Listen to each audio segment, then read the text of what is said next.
You know, they say that all podcasts are created equal, but you look at us and you look at those other podcasts and you can see that statement is not true. See, normally, if you go one-on-one with another podcast, you got 50-50 chance of winning. But we're genetic freaks, and we're not normal, so you got a 25% at best at beating us. Then you add Teddy Saki into the mix, your chances of winning drastically go down. See, at Superbrawl, you got a 33 and a third chance of winning. But we got a 66 and two-third chance of winning, because any other podcast knows they can't beat us, and they're not even going to try. So you other podcasts, you take your 33 and a third chance minus our 25%, you got an 8 and a third chance of winning at Superbrawl. But then you take my 75% chance of winning if we was to go one-on-one, and then I had 63, 66 and two-thirds chance, and I got 141 and two-thirds chance of winning at Superbrawl. See, the numbers don't lie, and they spell disaster for you at Superbrawl. It just kept going. I don't know how I did that in one take. It just kept going. Welcome, everyone, to the Headlock Talkover podcast. If this is your first time listening to us, I'm sorry. I've saved that for the first fan request that we've ever had as an episode. I am Jeremy, joined as always by Jack. Hello. Are you okay, Jack? Yeah. Jack's had a bit of a week, haven't you, Jack? Yeah. A very, very jet-lagged Jack. Will you tell us what you've been doing? Well, I'd say a bit of a week. I've been in Thailand for a week. And you got back 16 hours ago? Time is it? Why Something not? like that. Why not? What time are we on? It's going to be a hell of an intro we got going for you.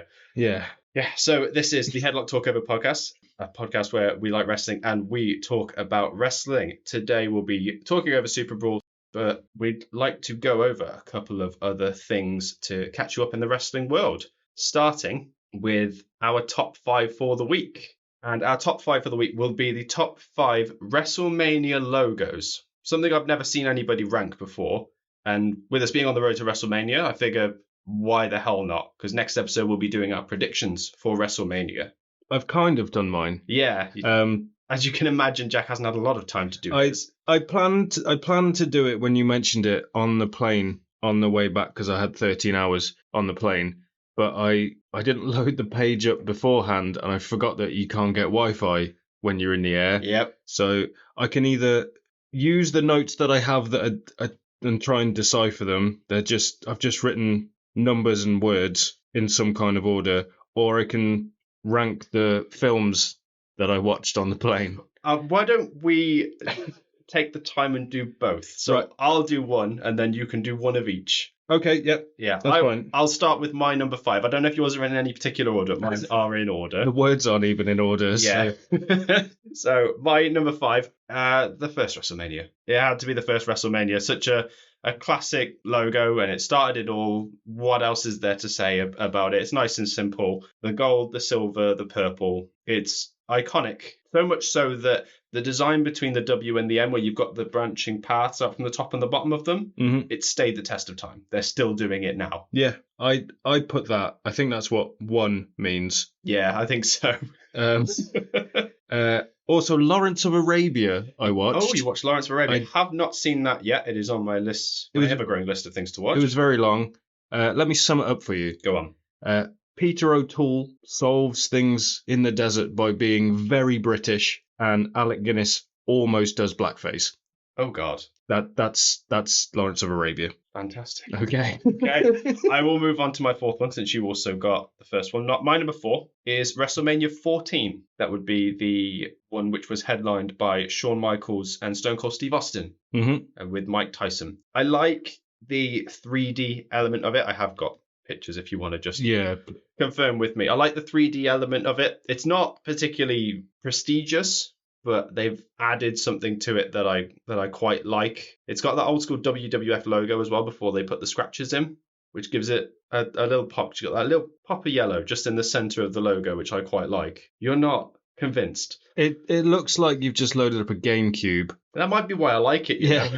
You know, when it goes there. Yeah. You're not far off. But it also, to me, it looks a little bit like the bespoke things they put on their microphones. It looks like the setup of screens you get at certain WrestleManias where they're outdoor arenas and they've got to put something above the ring. It's got a nice screensaver quality to it. Yeah, I'd like to see that. Like bouncing around a screen in the mid-90s rather than the the sporadic bundle of pipes that you would get normally. Mm-hmm. What have you got in your number 4 slot? I wrote XXX30 Purge. I think that's WrestleMania 30, and I think Purge it actually is supposed to be purple. Right. But there it is. Yeah. I don't know why I like it. A lot of these, I don't know why I like them. I just like the way they look, and that's it. I also watched The Killer. Ooh, I have seen The Killer. What did you think of The Killer? I thought it was Michael Fassbender doing stuff while listening to the Smiths. That sums up the film quite well, you know. Yeah. I've never said this on the podcast, but David Fincher is my favourite director. I thought if David Fincher hadn't have been the director, I think it would have been an amazing film. But David Fincher's got a habit of doing really, really good films. What, Fight Club, Zodiac. He did Gone Girl. Did he do The Prisoners? No, that was Denis Villeneuve, but he did 7. Oh, yeah, 7, yeah. So he's got a fantastic filmography, but he's just not hitting like he used to at the moment. I thought Michael Fassbender was really good. He's really good at doing that, like, emotionless character. Like he was very good in Prometheus and Covenant when he played a robot. Yeah, of course. Back to the Lawrence of Arabia thing. Hey! Yeah. Because he plays it on the flute in Covenant. He does.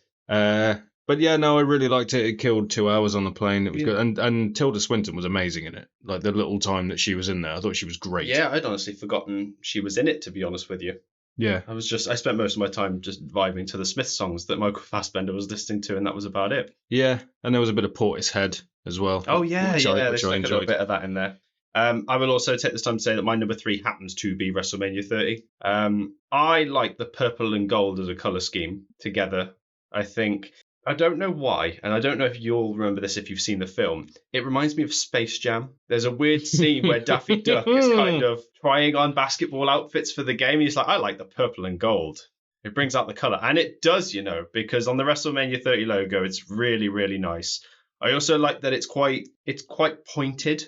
Like on the tops and bottoms of the W and the A of WrestleMania, they've just flared it outwards. It's very symmetrical, isn't it? Yeah, definitely that. And then you've got the 3 little purple barbs coming out the top.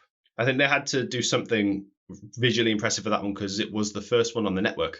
Ah, right, okay. So I think that must have played a factor into what they were designing. But I do really like it. Yeah. What's your number 3? I've wrote 13 Fire. Yeah. Which is the obviously the logo WrestleMania is written in like crimson with like a purple glow on it, and then the 13. I mean, it's very 90s. Look at it. Definitely. But I like Fire. I like 13. I like WrestleMania. I also watched Don't Look Up. Oh, very curious to hear what you think about Don't Look Up because I have seen that. Strange. Yeah. It's stressful. Yeah. It was really stressful. How do you sum that kind of film up though without spoiling it? It was one of the closest representations to what it's like to have a dream in real life, I thought. Yes, but I think it's also a good representation of the downfalls of capitalism. It was very meta, and there was the bit where Leo was having a big rant about how humans don't know how to talk to each other anymore. I was like, oh, come on. And a lot of and a lot of filming of TV sets and phones and stuff. I was like, oh, come on. But it was really good, and the ending sort of caught me off guard. Yeah, I think I saw the ending coming a little earlier than I wanted to experience it, but it got its point across. I believe it's made by the director who did The Big Short. I think it was him. I haven't looked into who did it. I think his name's Adam McKay. I think he also worked on Succession. Right. Which anyone who has seen Succession and is a wrestling fan knows that there's a comparison there. I've told you to watch it many times because the family in that just has the history of the McMahon family, essentially. That's got Kieran Culkin? Yep, Kieran Culkin, Brian Cox. Jeremy Strong. Yes, Jeremy Strong. There are also cameos from the likes of Alexander Skarsgård and Adrian Brody. Is Alexander the handsome one? Yeah, he's the handsome son. He was Tarzan and... Yeah, that's the one. Yeah. God, they're all so handsome. Yeah, aren't they just? It's just not fair. More like fit Skarsgårds. Anyway, sticking with purple, my number, I think it's number 3. No, it's number 2, is WrestleMania 34, which is the New Orleans one, where you've got that nice purple and gold. It's got a nice little green outline. And it's we're not American, but I think we know enough about American culture. If I saw that without context and you were to ask me what city that was to be held in, there's only two places I would think of, and that's Las Vegas and New Orleans. And it happens to be New Orleans. It looks very Asian. In what way? Like the curling round of the point in the middle with the branching off. Yeah, I get that. But I think it's got to have like a Mardi Gras feel. I think that's what they're going for. I have just got back from Asia. That is true. So that could be it. Yeah, that could be it. But you've got that Mardi Gras feel, which I think they're going for. It's meant to look a little bit like a headdress, I guess, that you would see on I don't remember the name of the boulevard, but one of the boulevard, like a burlesque type. Yeah, exactly. Yeah. Exactly. What is your number 2? I wrote 16DX. That's 2000, right? Yes, so the WrestleMania 2000. That's the green one. Like it. I mean, look at that. I don't think that sums up like the turning of the 2000s perfectly. I think it's pretty much Triple H's Titantron. Around this time, wasn't it? It's I think because I wrote DX. I think just because it's green. Yeah, that makes sense. I couldn't tell you what happened on the card. I'm going to tell you exactly why this didn't make my my top 5. Is it because it says Woof WrestleMania? Yeah. Okay. Yeah, that's exactly why. Because this was when they were WWF and had to change their name. They've put the W of WWF, but they've kept it as the original logo and then just put WrestleMania without the W at the beginning. So it's Woof WrestleMania. I thought that was a real bugbear of mine when I saw it. I was like, oh, so close, but no. I also watched Goodfellas. Oh, love that film. First time I've ever seen it. Really? And it was good. My only gripe with it is the first time you see Robert De Niro come in, it's Ray Liotta that's narrating it as well, isn't it? Yes. And they say he couldn't have been older than 28 or 29. He looks about 50 years old. I mean, have you seen The Irishman? It seems to be a Scorsese thing. Yeah. My problem with it is that Samuel L. Jackson's not in it for long enough. I didn't realise it was him. Yeah. Right? Yeah, until I looked up the cast and I was like, Samuel L. stacked. Oh, yeah, no, yeah. Yeah, makes sense. No, I thought it was great. It took me way too long to realise as well that Ray Liotta's wife was the therapist in The Sopranos. Oh, I didn't know that. Like, way too long to realise. Yeah, it was her voice. Because she's got a very distinctive voice. Mm-hmm. It's that sort of real thick Boston accent. Is it Boston? It's in that part in New England area. Whatever it is, and it's got that raspy thing to it. But I thought it was great. Is that the film Pesci won an Oscar for? I believe so. Yeah, I can't remember off the top of my head if Pesci did win an Oscar. But I can't unless it was My Cousin Vinny, which I don't think it was. It must have been that. Yeah, I mean, if it is, I can see why. Yeah, fun fact as well. Like Joe Pesci went, I think in order, it went Home Alone, Goodfellas, My Cousin Vinny, Home Alone 2. What a run of films that is. Yeah, I mean, he's had a career, hasn't he? Yeah. Wasn't he in Lethal Weapon? I think so. Stupid. Right, on to my number 1, which I have a feeling is a bit of a hot take. Go. Last year's WrestleMania 39. Trying to think. Hollywood. Beautiful. I think that is beautiful. This ties in with what I was saying about the New Orleans one. Take away the fact it says Hollywood underneath it. Yeah. You could take one look at that and know exactly where that's being held. It's like the what's it called? The start of films. Like MGM.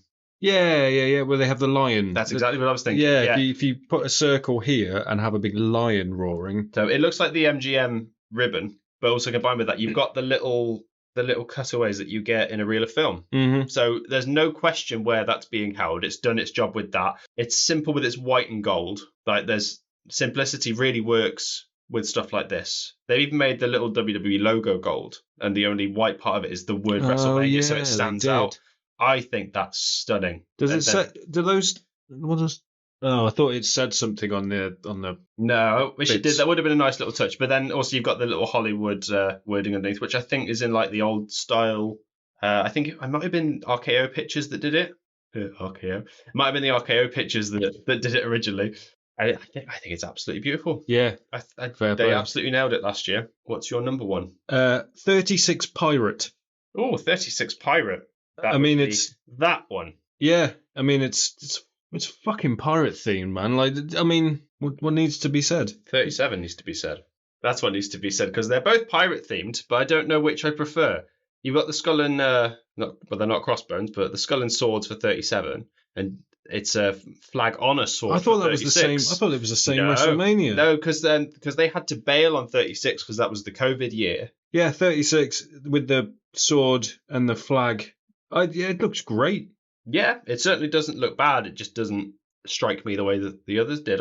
I don't honestly think there's a bad logo amongst these 40. It's really hard to find. Some of them look very dated. Like Yeah. WrestleMania 2000 looks very dated. That's on mine. But it's very much a sign of the times. Yeah, the GameCube one looks a bit. What was that one? That one, Yeah. 12. That was the one where it was like the Roman Colosseum look, I think. Yeah. Oh, if I'd have seen that, that would have been on there. Yeah, they're all here, and they're very of the times. Anything from 9 backwards, it's got that similar thing. The Which is, Mega Drive themed. yeah, lighting. which is exactly Yeah. why I had one at number 5. It's because they all look exactly the same. It was that iconic that it just lasted for 10 years. Right. You can pick between these two films that I watched on the plane and hear my thoughts on them. Go for it. Heat Yep. or a film that I found called Against the Ice. I want to hear what you thought about Heat, purely because I haven't seen Heat, and it's been on my list for a very, very long time.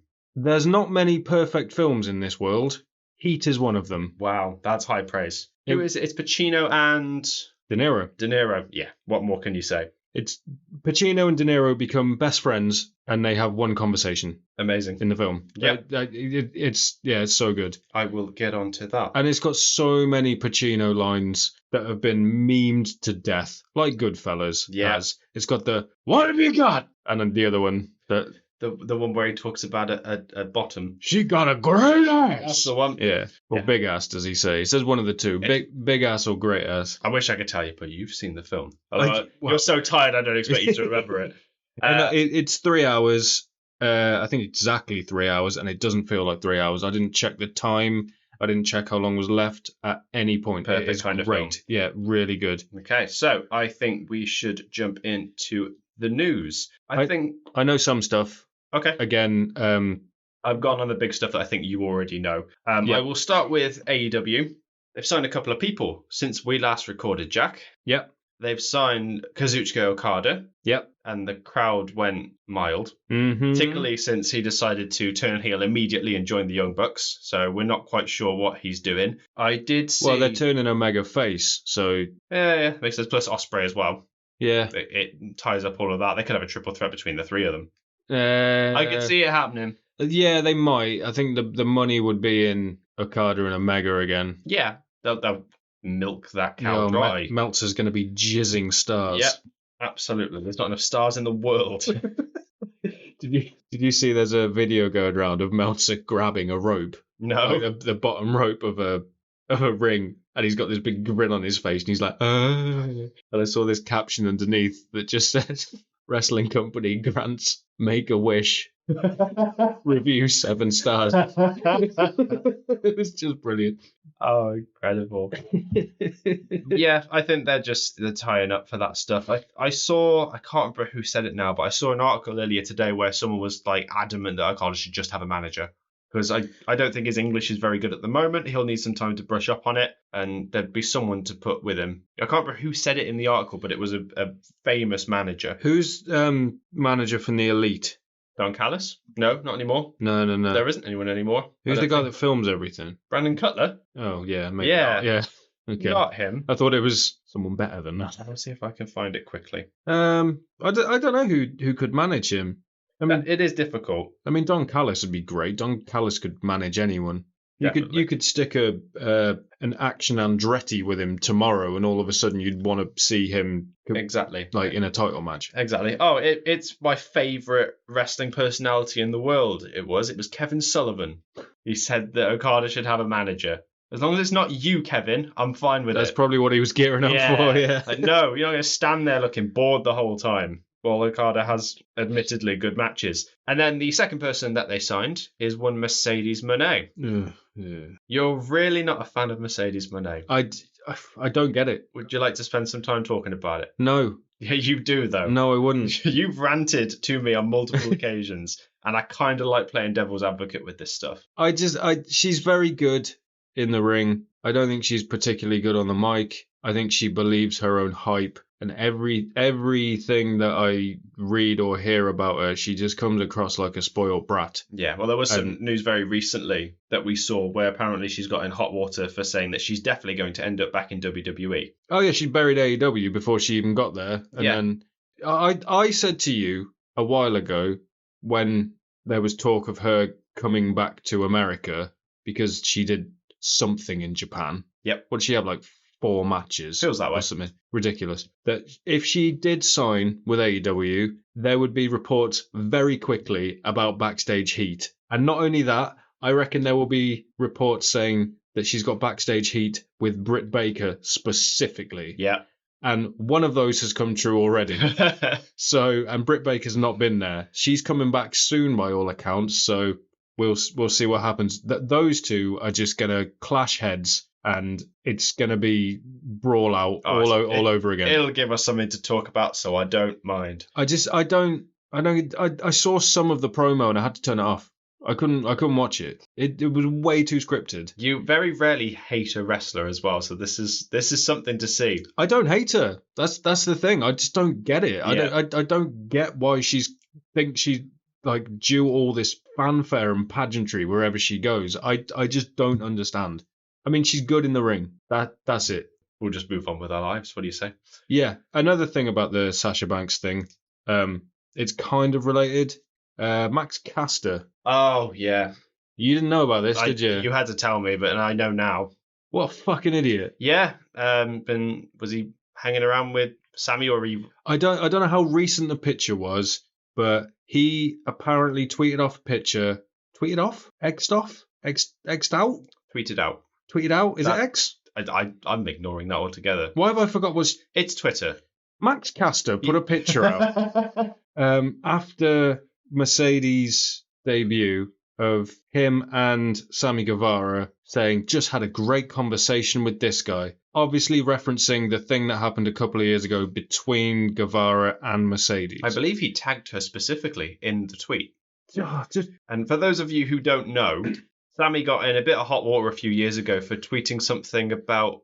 No, so what happened was he did an interview, I believe, on the Art of Wrestling with Colt Cabana. Oh, okay. I could be wrong. And I think it was before AEW, and he was talking about a WWE tryout that he had, and he mentioned meeting Sasha Banks, and he said that he found her so attractive that he wanted to her. Yeah. He obviously meant it in jest, but there are some things that you just don't jest about. Nope.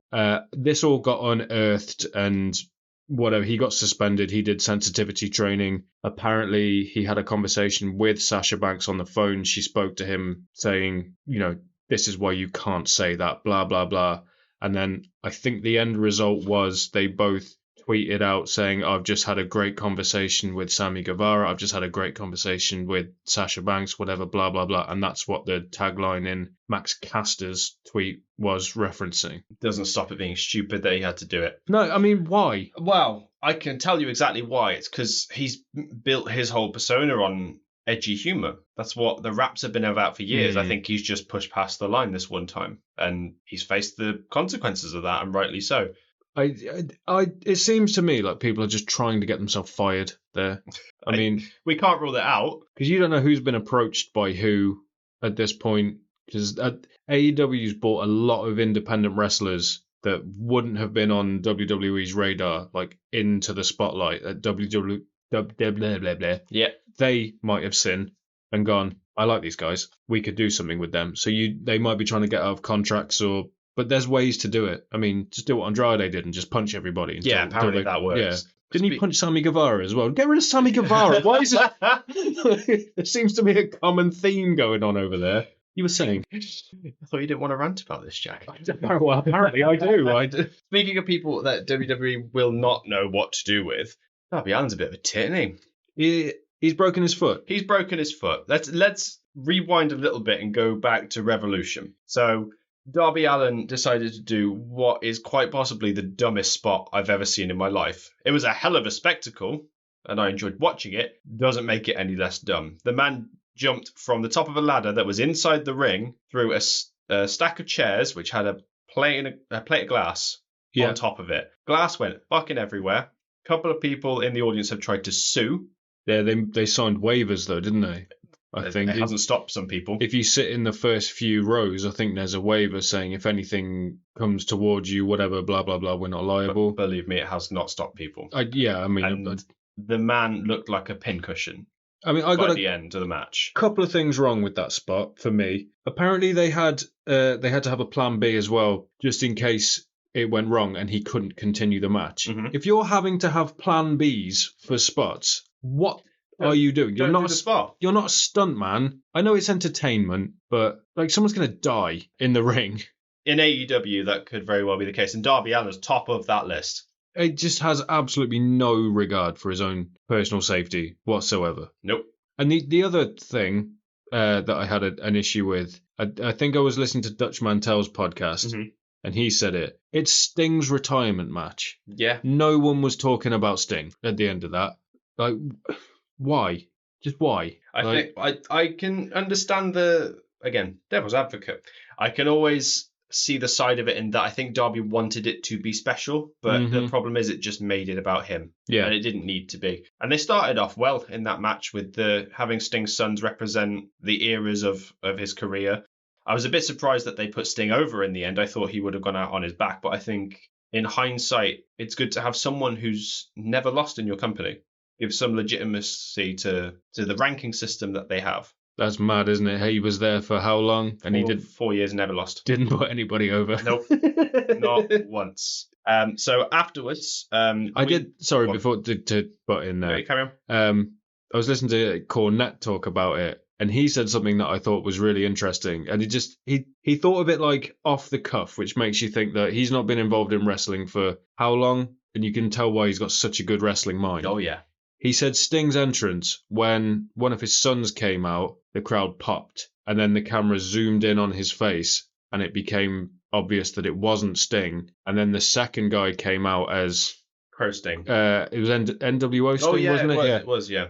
He said you missed the surprise then, because if the camera held the long shot and you see the first guy come out and everyone goes, oh shit, it's Sting, then the second guy comes out, you're like, oh, what the hell's happening? And then it zooms in, and then the real Sting comes out. But they blew their wad early. Yeah, a little bit. Like, yeah, because by showing the first guy wasn't Sting, the second guy coming out also wasn't Sting. So you're just like, oh, well.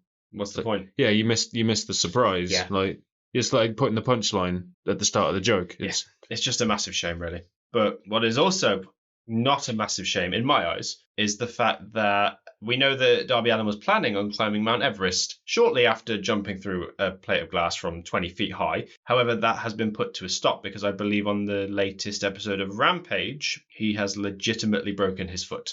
Yeah, I've seen pictures of the x-ray. He's broken 3 of his metatarsals, I think. Yeah.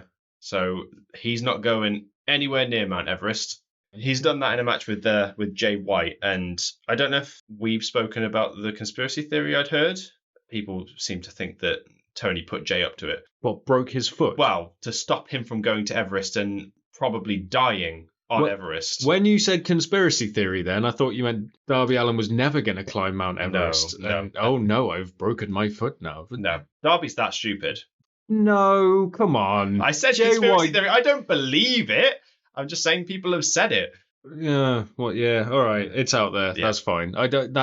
If that's happening, fuck off. Yeah. Fuck off back to Japan. If you're breaking people's feet. Yeah. Like even like I honestly don't believe it. I don't believe ridiculous. it, but it's been said, and I thought it was funny and worth bringing up. So I think that's all I really need to talk about in terms of AEW. So we'll just... Wardlow. Oh no. What is he? What are they doing with him? Apart from ballsing him up. We'll never know. We'll never know what they think with Wardlow. Because that match he had with Joe, just go to WWE immediately. Depends how long's left on his contract. We honestly don't know. Get fired. Start saying things about Sasha Banks. Punch Sammy Guevara. I don't know. Go and punch Sammy Guevara. That seems to work. Through a wall. Through 10 walls. Won't be enough. Through glass. Yeah. I don't know. Yeah. They're fumbling him so bad. They did put that match on after Mercedes' debut, though, didn't they? It was yes. straight away. Well, she sort of bookended the show. She Yeah, did yeah, the yeah. same thing they did with CM Punk, where she just came out to open the show, did a promo, and then I think at the end she confronted Willow Nightingale of all people. I think she confronted. Well, Willow beat her for a belt in Japan when she Right. broke her Yes, I forgot ankle or whatever. that. So yeah, That's why she said I haven't finished business with her. and the show was called Big Business. Yes. But I mean, that was very smart because, I mean, it was the worst kept secret in the world that Mercedes was debuting. So what do you do after that? You put your number one contender and you put your champion on straight away when people are still watching. Oh, yeah. So if people were watching, they were going, who's this big, handsome man coming out? Why is he not in WWE? Yeah. Why is he not NXT champion immediately? I honestly don't know how much he has left on his contract, and I hope it's not long, because I agree with you 100%. I think he's way better suited to WWE. I think he should go straight to the main roster and straight to at least the mid card to make him look like a monster. No, Wardlow is a main event talent, I think, and at the minute the main event is full. Like they can't even get Damian Priest in there, who's the Money in the Bank character. Yep, holder. He's a Money in the Bank holder. That still worked. Yeah, his character. yeah. Sorry, I just started thinking then midway through talking. Yeah, Wardlow should go straight to NXT, go on a massive tear, run that promotion for a year, and then straight into the main event. And hopefully then MJF will be there already. No, he won't. No, he won't. If Wardlow's contract ran out tomorrow, I'd have him beat Gunther. Yeah, that's genius, to be fair. Yeah. Although I think Chad Gable should beat Gunther, but we're not. Yeah. Well, that brings us quite nicely on to our next point, actually, as I want to just quickly talk about how the Mania card is shaping up, because I'm not very happy with it, Jack. Well, we're wrestling fans. Of course we're not going to be happy. Oh, I was very happy last year. Have you seen some of the matches that have been announced over the last week? Is Sami Zayn facing Gunther? He is. He doesn't need it, so I kind of hope Gunther wins. I won't lie. It needs to be someone else. That gravy train has left the station. I saw something online of Zayn hugging Gable and Gable looking very despondent. What was that? I think that was I think it was a gauntlet match to decide who was going to face Gunther, and they were the last two participants. So Zayn beat Gable to take that spot at Mania. Okay. Because they're kind of both faces, I guess. No, he was just consoling him for losing. Right, okay. But that's what they're lining up for. And then the United States Championship match. Oh, I saw this just before you got here. Yeah, it's Kevin Owens and Randy Orton versus Logan Paul. Because I saw Nick Aldis in the title and I clicked on it immediately. Of course you did. And did you get that apology from Orton? Or it's so good. Yeah, it's brilliant. But no, it's such a shame. What's LA Knight doing? He's facing AJ Styles in a singles match for nothing. I mean, they'll put him over. Singles match against AJ Styles at WrestleMania. There are worse places to be, but time is running out on getting a title on that man. I don't even think he needs it at this point because he's a draw. He's still second biggest merch seller. Something like that. He is raking it in. Mm-hmm. I don't feel too bad for him. No, I mean he's on a pretty penny. He's doing his thing, but beating Logan Paul would have been the big money. That's exactly what I wanted. That's all I would have wanted, but it's just not to be. And I'm also very curious about what they're going to do with the tag team titles. Have you heard what they're doing? No. A 12-person ladder match for the tag team titles. So is that 6 teams? Yeah, so it'll be Finn Balor and Damian Priest against 5 other teams, and they're currently doing qualifiers, but none of the 5 teams have been announced yet. And have they even got that many teams? Yeah, the tag division is stacked. I could probably think of 6 teams, but to have qualifiers, you need double that, wouldn't you? Yeah, but there's that many. I can't even think of that many. Off the top of my head, you've got a New Catch Republic. You've got the Street Profits. Oh, they're a thing. Yeah, they are a bloody thing. You've got Austin Theory and Grayson Waller. They might be bringing some NXT people up, maybe. Yeah, quite possibly. Creed Brothers. Ooh. There you go. LWO. Pretty Deadly.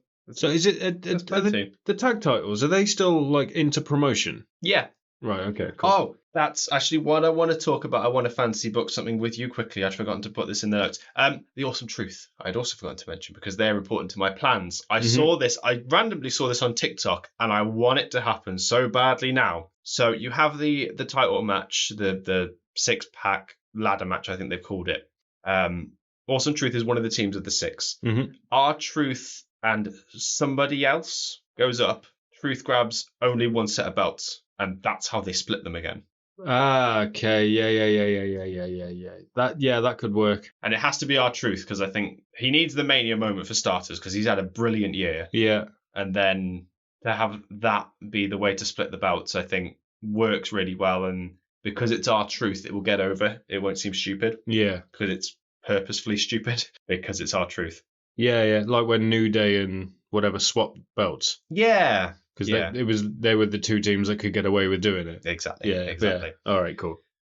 So the only other thing I want to quickly talk about is just quickly go over the Hall of Fame inductees that have been announced over the past week and a half. I'm glad you reminded me about that because I've got something to say. It's in my notes. So I'm going to start from the most recently announced to the first announced, because I have a feeling that's who you're going to talk about. Mm-hmm. Most recently, we had Muhammad Ali. Yes, I'm trying to remember exactly what he did. I know he had done appearances. I don't think he had done anything in the ring for WWE before. Pass. Yeah, I actually can't remember, but I know he had been heavily involved maybe around the first WrestleMania, around that time. I think he was a bit of an ambassador. Yeah, he was kind of instrumental to it being the thing that it is. So to put him in the Hall of Fame is a no-brainer. Thunderbolt Patterson, who I don't know. This is the first time in a few years they put someone in the Hall of Fame, and I don't know who they are. I did have a little look into it. I think he was a big influence on a lot of people. I think Dusty Rhodes stole his shtick. Oh, okay. I think Big Territories guy. I think he was a tag partner of Ole Anderson. Makes sense. I think. I did look into it, but I was very tired. Yeah, it'd be a fun little addition. The US Express were announced, which is Barry Windham and Mike Rotunda. How long were they a team for? I don't know, but if you can't have Bray, yeah, why not? I get it, but I don't think they were a team for very long. I might be wrong. No, but we know why they're in there. They're in there just because they can't put Bray in this year. He might get next year's spot. And they're already in there separately, aren't they? Probably. I'm pretty sure Barry is. Barry went in as part of the Horsemen. Yeah, and that's true. Oh, I don't know about Mike. Yeah. I don't think IRS will be in there. I don't know. Yeah, I'm pretty sure it's not. Yeah, I was just trying to think then. Bull Nakano was the second one to be announced. I mean, pardon my ignorance, but I thought she was already in there. But yeah, I can understand why you would think that. And just a little spoiler for everyone out there in podcast world, we'll be covering one of her matches in a future episode. Yeah. So look out for that, because it's first time I'd ever seen her wrestle, and I can see why she's in the Hall of Fame. Well, she was brought to America to wrestle Alundra Blaze because Alundra Blaze immediately ran out of legitimate people to wrestle. So they were like, they had a big feud in Japan. Bring her over. She'll have a good match with anyone. Exactly. And then the very first announcement and the headline act of the WWE Hall of Fame class of 2024 is Paul Heyman.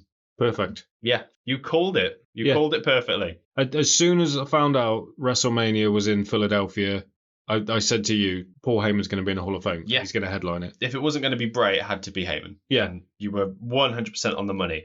This week, I discovered something about the Hall of Fame. I don't know if you were aware of this, but I've only just found it out. It is contracted. It's not a real place. Oh, yeah. Yeah, it's all in the mind. That's what Steiner said. Why would you even want to go in? It's not a real place. It's all in the mind. All right, yeah, fair enough. Everyone's fat in there anyway, aren't they, Scott? They are contracted or obliged to include one woman and one person of colour every year. Oh no! I'm totally behind that, particularly. Since... I know I'm behind inclusion of all kinds, but doing it just for the sake of having someone in there. I think that is a good thing. I don't think it's for the sake of it. I think historically, if we look back at WWE, it's been white men that have taken the forefront of the company, except for the last 5 years or so. Yeah. I mean, there have been, you can count on one hand how many Black World Champions there have been, or Black WWE Champions there have been, specifically. Mm-hmm. And then there's been one women's main event at WrestleMania where it's been one night. Did you know that main event was also the first time that two non-white people have main evented as well, regardless of gender? Well, Sasha Banks and Bianca, yeah. Exactly. So to showcase it in a way like this, I think is really good. I'd argue it's not for the sake of it. I think it's to really showcase what is in the wrestling world. Yeah. And broadens people's horizons, particularly with Thunderbolt Patterson, because as I said, I've never heard of the guy. No. So it's perfect to have that in there.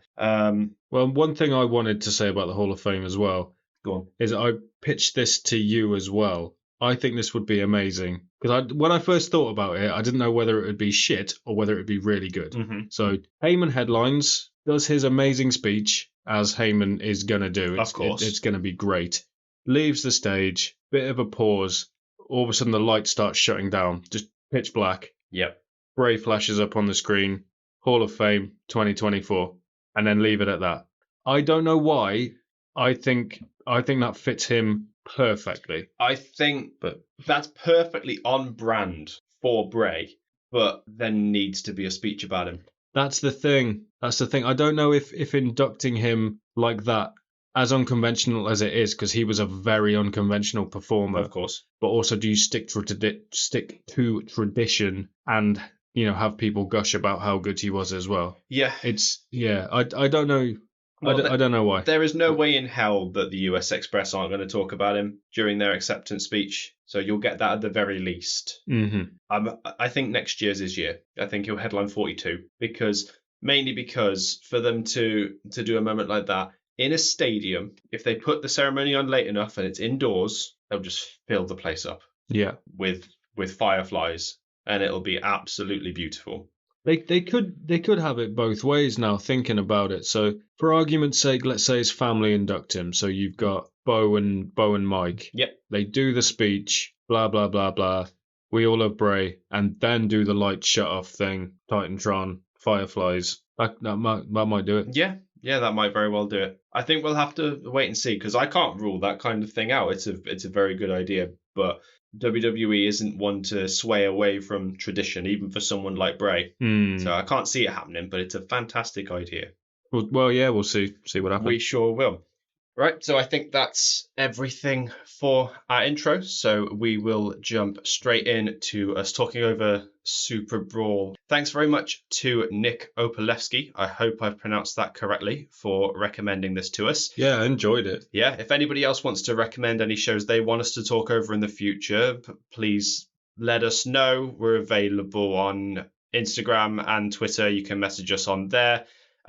Regardless of where you're listening to or watching. It doesn't have to be WCW, WWE, it could be anything. Yeah, it could be a wrestling show. Yeah, just any wrestling show. It could be, ICW, could be anything. Yeah, I mean, we've got anything. Bull Nakano show coming up, so... Did I get my point across? Yeah, you did. Anything. Just let us know. Wrestling related, though. I'm not... I mean, sensible wrestling. Yeah, we're not going to review Heat. Could review Heat. We're not going to review Heat. Could review Heat. So I'd like to review Heat. We'd really appreciate it if you guys could give us a like, a comment, a subscribe, a follow, regardless of where you are. Every little helps for this little podcast that's doing its best. Enjoy. Not Thomas the Tank Engine. Man. Yeah, we are. We're the little podcast that could. We should get Ringo started. Yeah, as you were. Please like, comment, and subscribe. Yeah, enjoy it, everybody. Fuck's sake.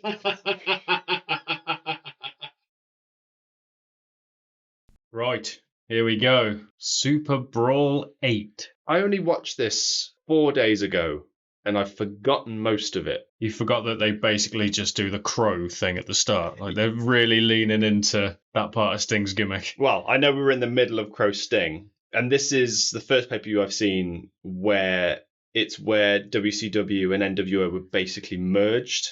Yeah. Because the NWO had gotten that popular that they had to make it synonymous with the brand itself. It's ridiculous. It's like a WWE DX was a thing. It just the mind boggles because that couldn't possibly be a thing. Yeah, weird. So we have Mike Tenay, Borash, Jeremy Tenay, Mike, Tony Schiavone, and Bobby the Brain Heenan on commentary for this show. They are great throughout this. They're all on great form. I think this is the first WCW show we've seen where it has 3 commentators, and it shows the benefit of it. Although Bobby is for sure the comic relief out of the 3 of them. He does it so well. He just quips all the time. Also, completely off-related, Cow Palace is a great name for a venue. Yeah, it's in Daly City, California, despite the fact they're billing it as San Francisco, California.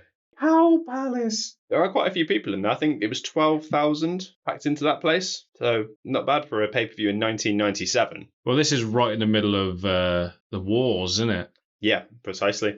I don't know if this is part of the fabled 53 weeks where they were first in the rankings. I think it is. I would imagine so, if because NWO are fairly prominent on it. Yeah, I got so bored of their theme. The whole second half of the show, it's just NWO. Lucky that theme's an absolute banger, because, yeah. So I know we're about 10 months removed from what a lot of people consider to be the start of the Attitude Era, which is around December 1997. And because that was just after the screw job and Brett jumping ship. Yeah. So we're a few months away from that. Well, that's why Bulldog's on the card. Yep, But exactly. We'll talk about that. I thought this theme, when it first started, was Test. Really? It starts Test.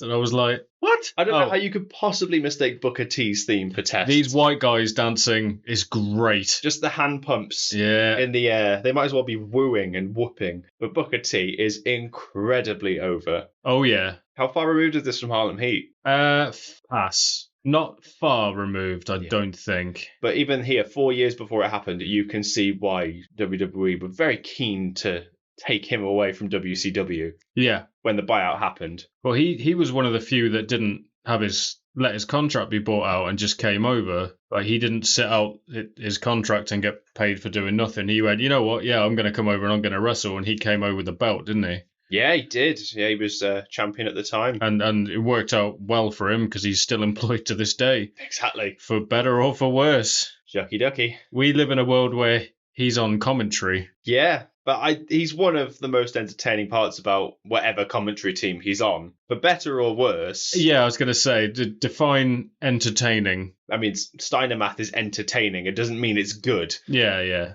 true. And here comes Rick Martel, the television champion. In the 90s, it's weird.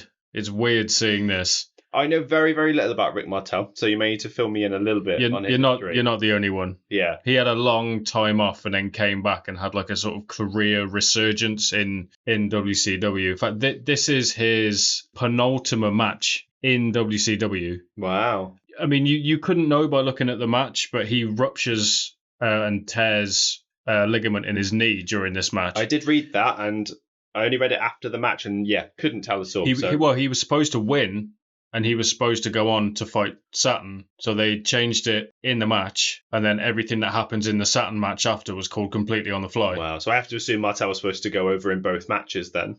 Yeah, I would imagine so. But he was out for a long time after the injury in this. He'd had another match when he came back, and he got injured again. He left WCW and he had one more match that was a retirement match. That is a shame. Yeah, he's sort of from like a bygone era. Yeah, you can tell by his sort of body shape that he's up there in age compared to Booker T. I mean, speaking of body shapes, Booker T's a weird shape, isn't he? Yeah, well, I was going to say this during the match as well, that he moves in such a unique way that I've never seen before or since. Yeah, I wrote in my notes saying no one else moves like Booker T. And that's one of his unique selling points, is that nobody moves like he does. He's all leg as well. Yeah, and it makes him just captivating to watch because of the way he moves. Yeah. He could do anything, and I'm here to just watch it. Mesmerizing. It is weird seeing him with short hair, though. I know he spent a lot of time with that sort of crew cut style, but I only know him with those dreads. Yeah, when he came over to WWE, he had dreads, but they were quite short, I think, if I remember. Yeah, around 2001, it was like, I didn't go past his shoulder, that's for sure. Did you catch what they said on commentary there? I didn't, go on. You can cut the tradition with a knife. What are you talking about? No idea. And there's Raven's Flock at ringside, Saturn being a member of Raven's Flock, and will face the winner of this match. The crowd get very distracted by them as well. I can see why. I think they're sat so the hard cam can see the crowd, and they're obviously sat over here to the left. And if you look, you can see all the crowd members just looking over, going, look, it's Raven! With their disposable cameras. That's something I really miss in terms of wrestling. Flash photography. Yeah. It really added something. Yeah, especially for like top rope moves, when someone would get on the top rope and like a swanton was coming and just... Yeah, it just really added something to the impact of the move. Shame it's not so much a thing. See, there's an example of it there. He sort of stops and starts when he runs. It's so weird. Yeah, I've never seen anything like it. But that spinning heel kick was just... It was so smooth, but yet so effortless. stiff at the same time. It's weird seeing, like, Booker trying to get the crowd behind him. Yeah, well, knowing him from what I know him, because I pretty much watched wrestling for the first time in, like, 2003, and I think we're in the middle of the RVD and Booker T thing, but a lot of it going into the Ruthless Aggression era was the King Booker kind of Yeah. era where he was a heel for pretty much 3 years straight. And that's what I associate him with. Yeah, every like high impact move he turns around to the crowd and it's like it's weird seeing him sort of find his feet as a singles guy. Yeah, but he's over now, but he found it no problem, given enough time. This is a cool little detail I noticed. Martel like clenches his fists like he's gonna punch him, and Booker like turns the arm a little bit more, and you see Martel like wince in pain. It's such a cool little detail. That's the kind of thing you expect to see from real veterans and professionals who like to wrestle without communication.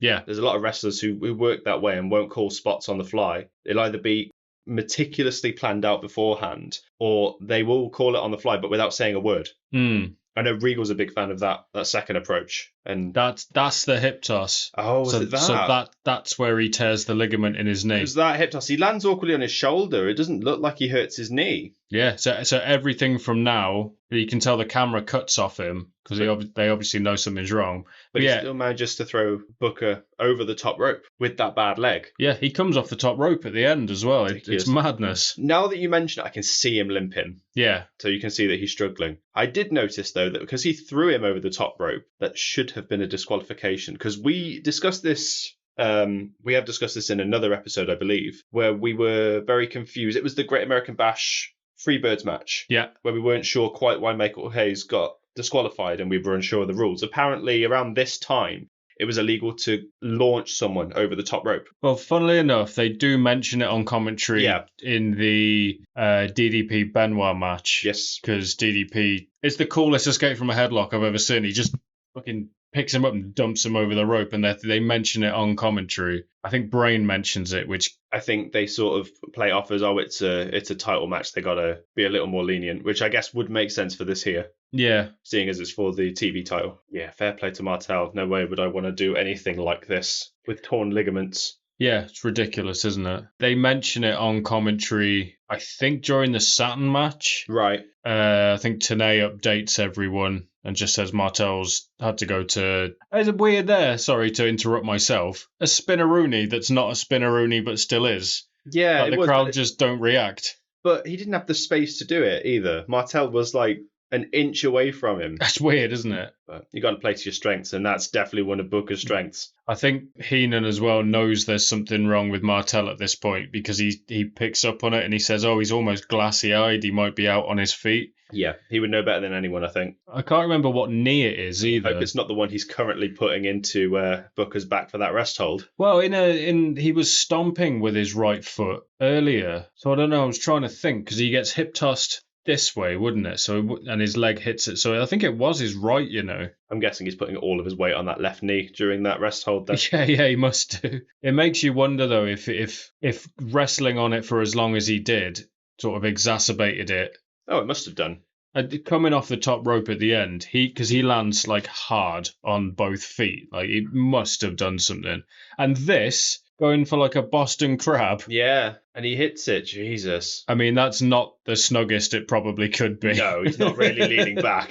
That could have something to do with Booker's legs as well, though. Like we said, he's quite a stiff performer. Yeah. So he's not entirely flexible, but he is at the same time. He's such an enigma of a performer. His legs are so long, you can just go like, and it looks... I am curious if this match went a little shorter than it was supposed to. I know most of the matches, I don't think there might be one match on this card that goes longer than 20 minutes. Yeah, they're all fairly short, aren't they? I think it worked in Booker's favour, though.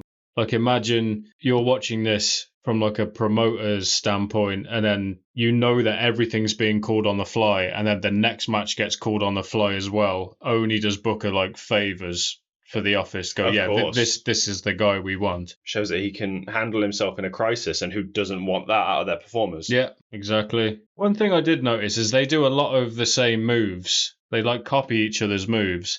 Like they've both done spine busters. Martel did that crossbody from the top earlier. There's a crossbody there. Like, it's really weird. With that particular crossbody from Booker T as well, Martel ducked at the very, very last second. Oh, he barely gets under, doesn't he? If he'd left that like a fraction of a second more, he's taken him with him. Yeah, And, that's it. And you can see when he lands, his leg just buckles. yeah, and I did see that. So Martel jumps from the second rope. Booker catches him with that side kick and wins. Perry Saturn immediately comes in, throws Martel out, and starts putting the rings of Saturn onto Booker in anticipation for his match for the TV title, which happens right now. And he's had a hood up the entire time. I've never seen Perry Saturn with hair, and I don't like it. It's weird, isn't it? It's really weird. I don't like it. That's such a strange pin. Sits down for a backslide. It's really weird. Yeah, I've never seen that before. Yeah, don't go for that pin, Saturn. Booker's leg is all the way over the rope. Yeah, not Booker. Saturn with hair looks like a cross between Buff Bagwell and Scott Steiner. Tell me I'm wrong. It might be the necklace doing the Buff Bagwell part some favours, though. Yeah, maybe. And the eyebrow piercing. Oh, it's so 90s, isn't it? Very 90s. Mind you, with certain films, I'm not sure if you're aware of the film I'm referring to, but with certain films, the eyebrow piercing is going to make a comeback. Saltburn. I haven't seen it yet. Oh. What do you know of it? Nothing. I know Barry Keoghan's in it. That's the best way to go into the film. Okay.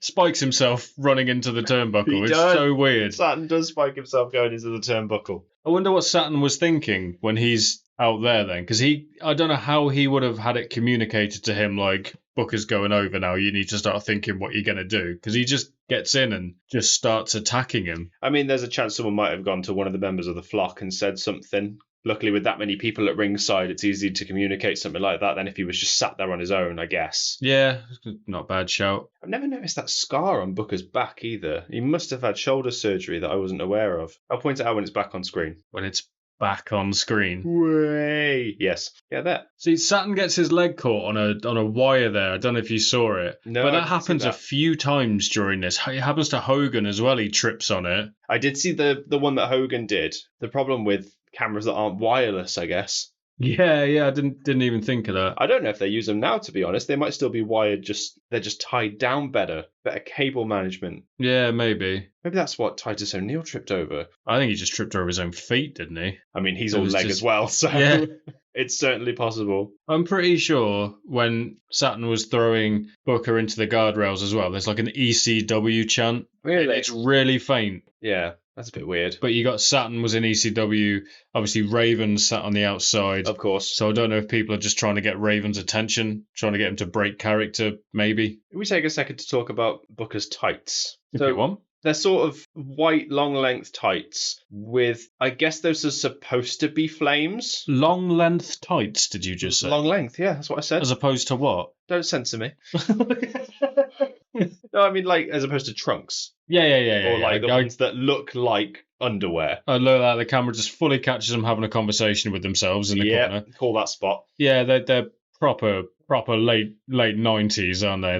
That fire flame thing. It looks like the fire you see in the Pokemon anime. That's what it looks like. It's just red and yellow and vibrant. It's like a Charizard. Yeah, that's what would come out of Charizard's mouth. That's what you're seeing. I don't know if you heard the ref as well when they were on the outside, but he sounded like a villain from like a noir film. He's like, get in the ring, see? Hey, you guys, I did. get here. Yeah, he's like an old school mobster. Oh god, that Saturn jumping out to the outside. Should not be doing that. I'm pretty sure Raven sat just on the floor, like with his nose against the guardrail. Speaking of shouldn't be doing things. Oh god, that's a Vader bomb to the outside. There's a Vader splash straight to the outside. Imagine you're in there and, you know, you're thinking, I wonder if this match is going over well. We're calling it on the fly. You hear Saturn whisper, I'm going to do a Vader bomb to the outside. And you're like, what? What? Yeah, just lie there. It'll be fine. That thin matting. See, who's that sat on the floor? Who is that? Is that Raven? Is that where that might be where the flock is? That might be one of. Why is one sat on the floor? Were there not enough chairs? Oh, because they're just cool and grunge. Yeah, of course. Oh, that is where they're sat, look, because they just got in from there and it was there, wasn't it? People are still looking over. Yeah. Way too distracted. Yeah, on that Vader splash, Saturn didn't even hit the pads. He landed his knees landed on the concrete. His knees hit that red carpet, which is all that's in between his knee and the concrete floor. And one of them's already heavily braced. I'm pretty sure they mentioned he had like a fairly bad knee injury as well. He recently had surgery, I believe. So, Saturn, you fucking madman. I'm blanking a bit on the history. Was he the fourth Radical? Yes. I thought so. So I was there like Guerrero, Benoit, Malenko. Yeah, Yeah, Saturn. Good. Glad I didn't make that up. It was Saturn, wasn't it? See? You question it. I'm pretty sure it was Saturn. I'm going to say it was Saturn. You bastard.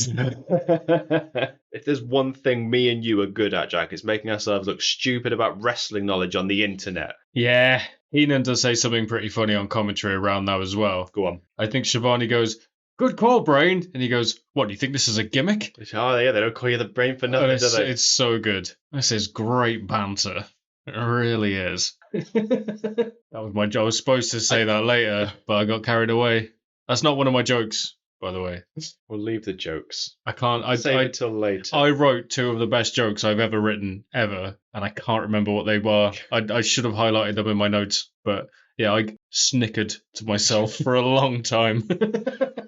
We'll get to that. I don't even know what matches they're going to be in, so just throw them at me when appropriate. Oh, you'll know. Saturn just gobbing in the ring. Yep, just spitting everywhere. That missile dropkick is mental. He catches him right in the mush with the very sole of his foot. Right in the punum. Is that right? I don't know. Power right in the kisser. That's better for you. In the punum. Punum sounds like it should be mouth. What are we talking about? I don't know.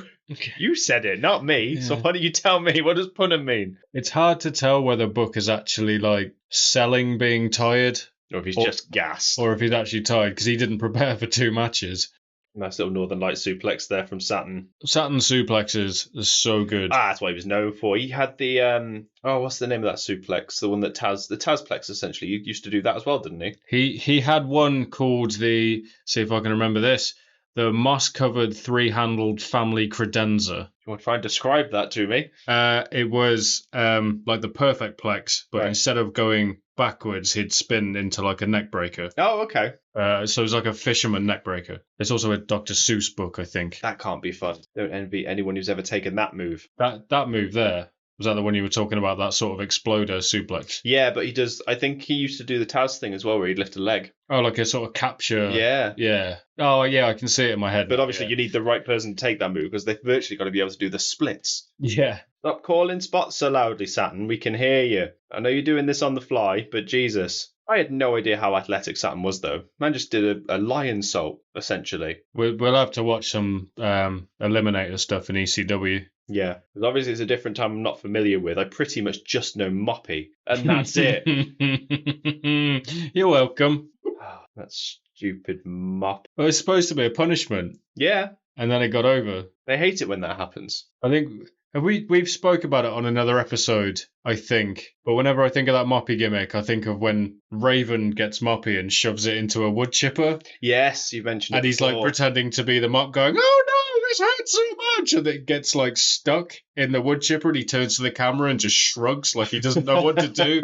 It's so funny. Well, I mean, what else do you do in that situation? You either push it further and make it look stupid or God knows. So Booker slips on that crossbody and he hears Shivani go, commentary.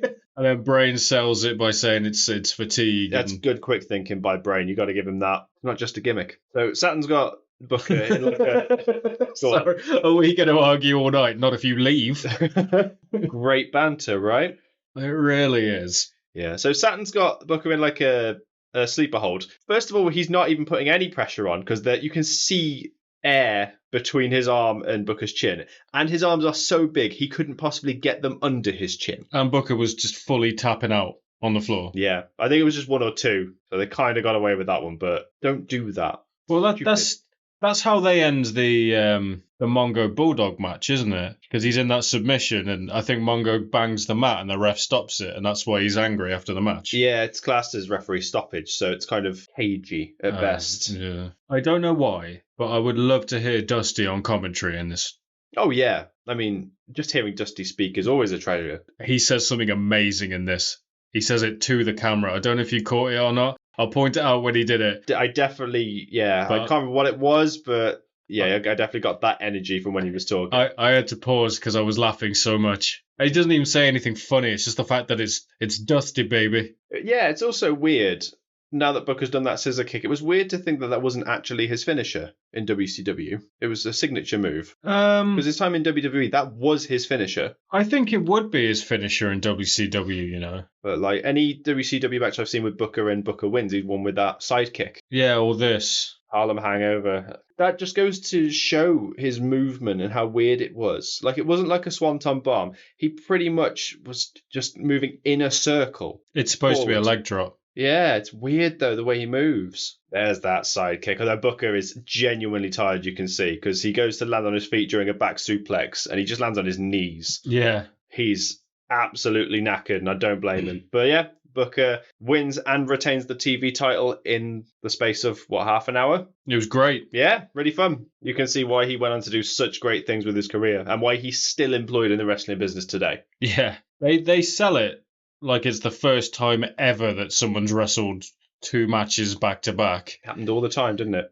I'm pretty sure it did, yeah. This is the middle of WCW where there was ridiculous booking and swerves and double swerves every 5 minutes. In fact, I'm pretty sure Macho did it all the time. I'm pretty sure we've watched an He did episode. it. Yeah, he did a Macho Great American it. Bash. I'm pretty sure he did. Yeah. Yeah. It was Macho Man or it was Luger. I can't remember who won off the top of my head out of those matches now. That man did earn it.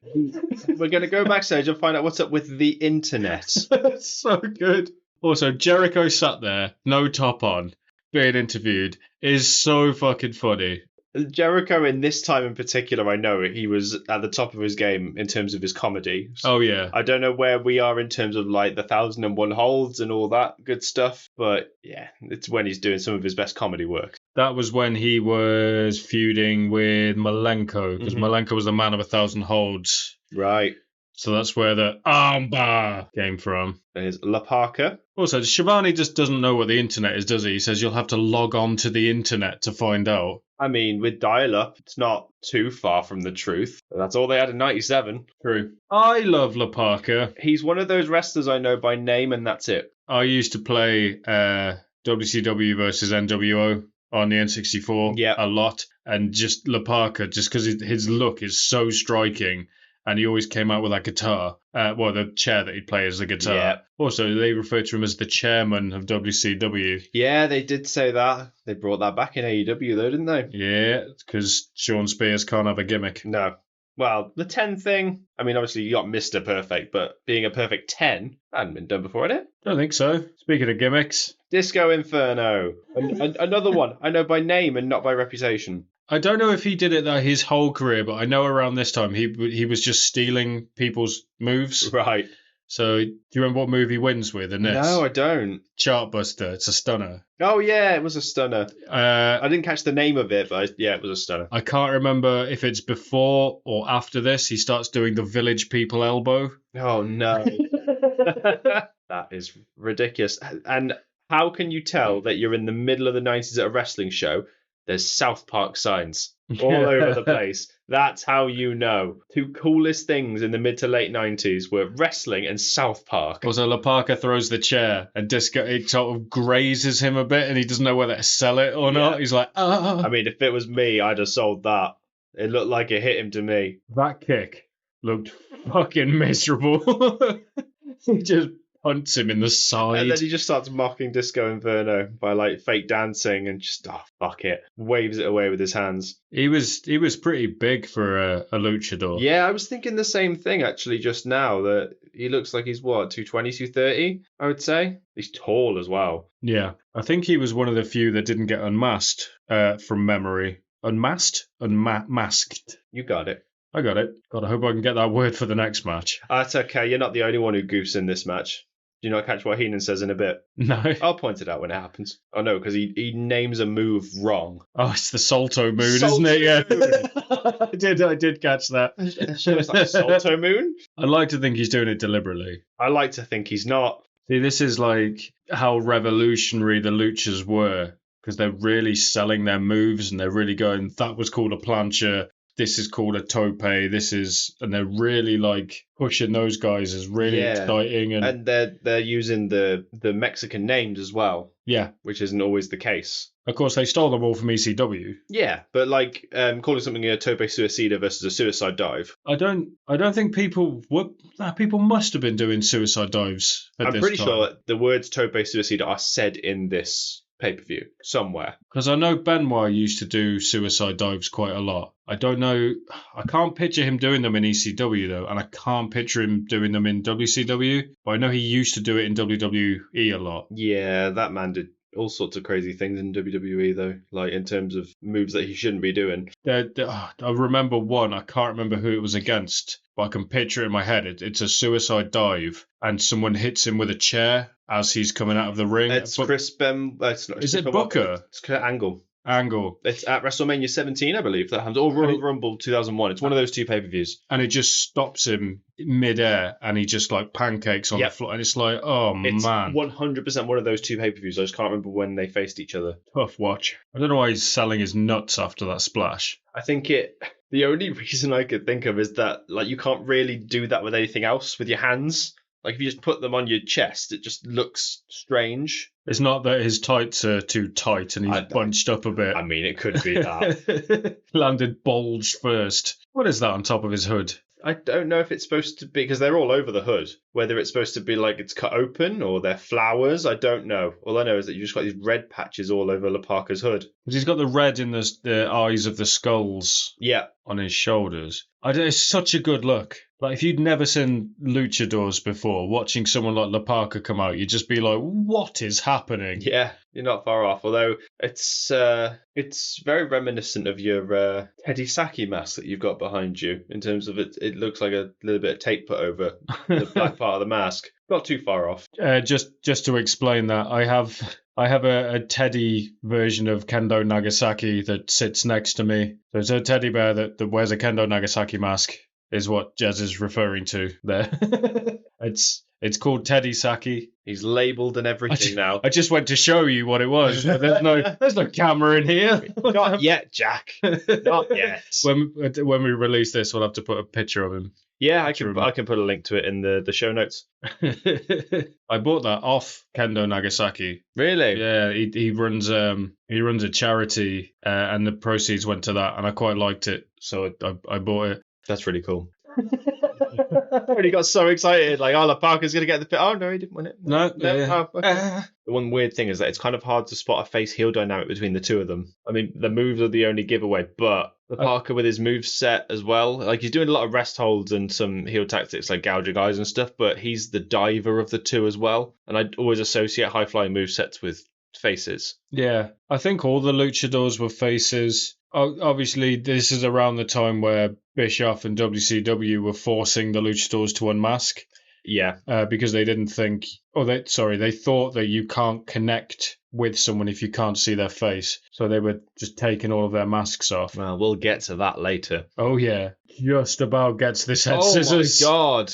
I'd forgotten about that. It makes a barely touching Disco Inferno when he pulls him over the top rope for that. Disco has to lift his legs up a bit. He's like, oh shit. Side dive, did he say? Well, he missed out the sewer, I think, of suicide dive. Or the crowd reaction drowned him out. One of the two. Tope Suicida. There you go. I knew they said it. Mike Borash Tanay. In him with a bit of a slightly racist joke there, asking if Tope Suicida comes with chips and salsa. It's a sign of the time. Yeah. You'd think 97 they'd know a little better. If it was like early 90s, I think it would make more sense. But this is 1997. Yeah, I wonder which match Brain's excited to see. I wonder. He goes on about the outsiders and the Steiners a lot. He does. Little does he know what's about to unfold. I mean, on paper, yes, please. Yeah, but we talked about doing this after the request that we received. You were like, what is this card? This looks like a really, really good card. And that was the highlight in particular. I mean, Sting versus Hogan, they did that a couple of times. But the Outsiders versus the Steiners, that would be ridiculous. Well, when you told me about the request, and when I first heard it, I immediately thought, oh, that was the one with the dodgy 3 count. And it's quite literally the pay-per-view after. Yeah, because they it's Nick Patrick, isn't it, the ref? Yeah, because they reinstate him for doing it, and that's why the title's vacated. Yeah, although whether that was written into the storyline or if they had to retcon it, I don't know. Oh, I've got no idea. Do you know about the dodgy? I can't remember. Well, there was this weird thing with Sting and Hogan and how the title was sort of up in the air for longer than it should have been. They did 3 matches, I think, and this is the 3rd of the 3. Yeah, so there was supposed to be a dodgy fast count. Nick Patrick was supposed to do a fast 3, as in like a sort of rehashing of the Montreal Screwjob. Yeah. Like Bret Hart was there, but it wasn't a fast count.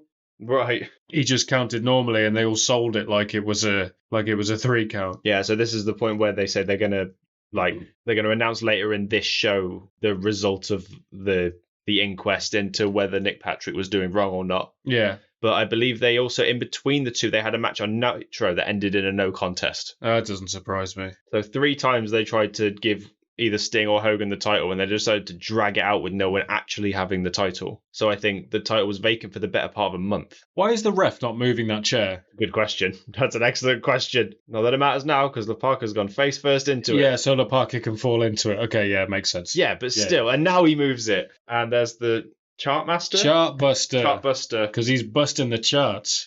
Of course he is. And Disco Inferno wins. There's one guy in that NWO shirt just Night Fever. Half-ass doing it. Don't do that. It will look silly. You're at a wrestling event, man. Come on. I love the way he wants to sing along with his theme, but he's still selling the match. Go on, Glenn. The mind is willing, but the body is weak. Did you hear them absolutely slagging off the NWA then, calling them backstabbers and liars? Oh, they are. Jesus. Yeah, it's a really weird dynamic they've got for this show, because it's WCW versus NWO. That's the whole idea of the paper. I know, NWA. Was it NWA? No. Oh, I thought you misspoke. Well, I'm pretty sure it was NWA. If I remember correctly, he says you won't get this in any other promotion. Oh, okay. And then I imagine that's more a WWE thing. Well, he says NWA, like names them. I think it's because he's allowed to name them. Yeah, maybe. But no, my point still stands about the dynamic between WCW and NWO. Like, NWO they were probably the first cool heels, but they were so cool that they were cheered over the company they worked for. Well, Scott Hall had always been like that. Yeah, we've said this many times. The man is probably one of the coolest people on the planet. I'm going to show you when we get to it, but I wrote something very similar in my notes. Yeah, I know I mentioned it during the NWA TNA pay-per-view we did, but he's just, everything he does looks cool. Yeah. So now we go to the result of the referee inquest. J.J. Dillon, I believe his name is. Yeah. The gentleman in charge of WCW. Calls out Nick Patrick, and this goes on way longer than it needs to. It does, but Nick Patrick cuts a hell of a promo for a ref. I'll give him credit for that. But JJ Dillon just makes he's dragging it out. It's like when you work with someone and you get on with them and you have to tell them they've done a bad job and you just go round in circles. Yeah. Like, I know we work together and I know we get on and we did and it's just we're all friends here. Yeah. You know how it is, but I've got some bad news. It's like, fucking spit it out, man. It's like when he cuts this promo, he's been waiting for it his whole life. It's almost a shoot. They're like, yeah, I'm gonna act the shit out of this However, promo. Nick Patrick is under the belief that he will be refereeing the main event between Sting and Hogan, and JJ Dillon informs him that is not the case. He's reinstated as a referee, but he is not refereeing the main event tonight. Oh, he's definitely not. No, that won't happen. No. Chekhov's referee.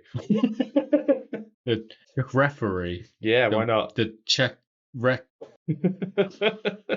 That didn't turn up on the camera, on the audio. I just spat on myself. Oh, man. Now he's arguing with Mean Gene. Like, what's he supposed to do about it? What about his back pay? Nick Patrick wants his back pay. Answer him, Gene! He's been suspended, goddammit.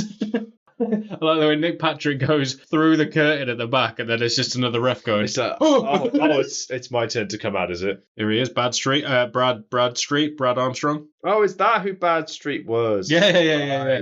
All the pieces are falling together now. And we're talking about an Armstrong curse. I don't know what that is. I don't know what that is. That's what's on his t-shirt with a half white tiger face, I guess that's supposed to be. I thought it was a monkey. I was going to say it could be a fucking bonobo for all I know. One of the best workers they had.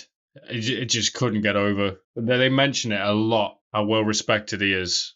Has he got the charisma vacuum problem, though? Yeah. And they also mentioned that this was added.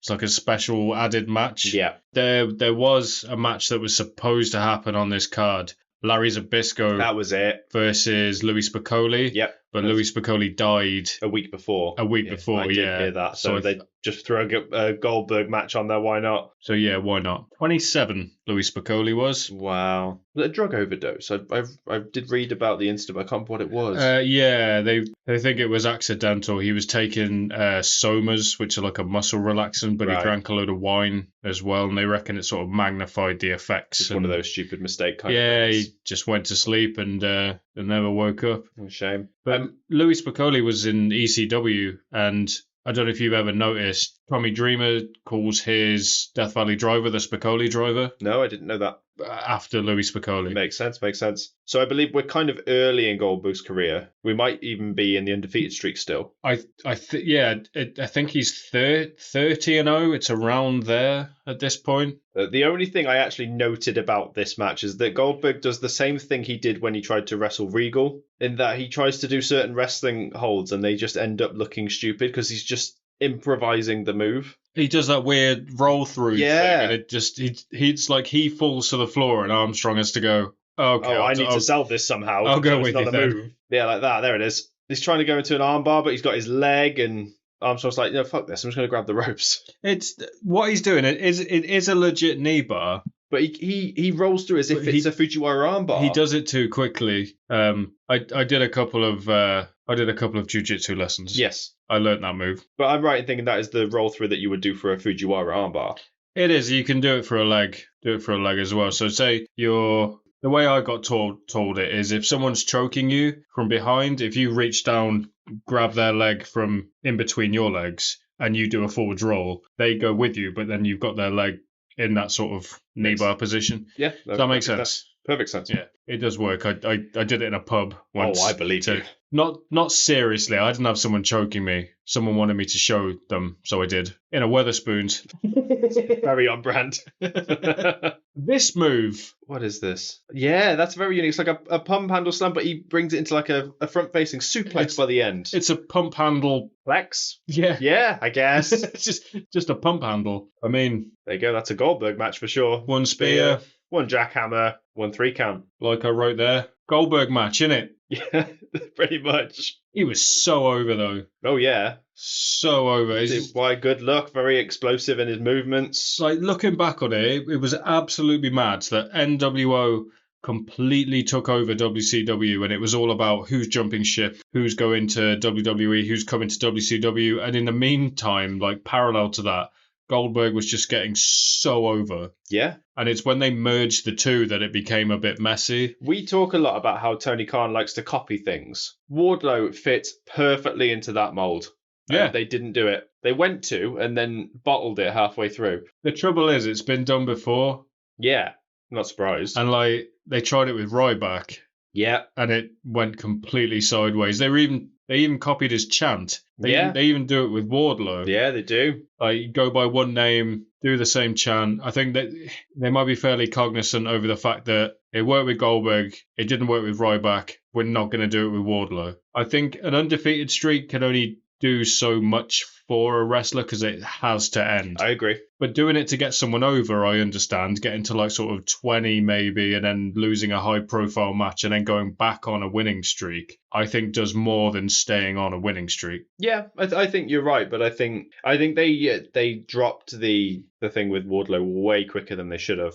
Yeah. They could have kept that going for another year and he would have been fine. Saying that promo he cut the other week. Yeah, he did cut a promo on AEW. By the time this comes out, it would have been a few weeks ago, but yes. That, I don't know how much of that was written for him. I don't know how much of that was like spur of the moment. But in my eyes, that reset everything they did. He could beat Joe tomorrow and I'd be like, yep, fair play. Yep, well done. He did the perfect thing. I don't think it was a shoot or anything like that. I think Tony sort of gave him the parameters for something like that, but it makes perfect sense. And most importantly, in terms of heel promos in particular, since Wardlow is currently a heel, he didn't lie. Yeah. That goes a long way to the legitimacy of what he's doing. So now we have Juventud Guerrera versus Chris Jericho for the WCW Cruiserweight Championship in a title versus mask match. And Jericho showing his heel chop, ripping up a sign for himself from one of the fans. That's why he grabs it all smiling.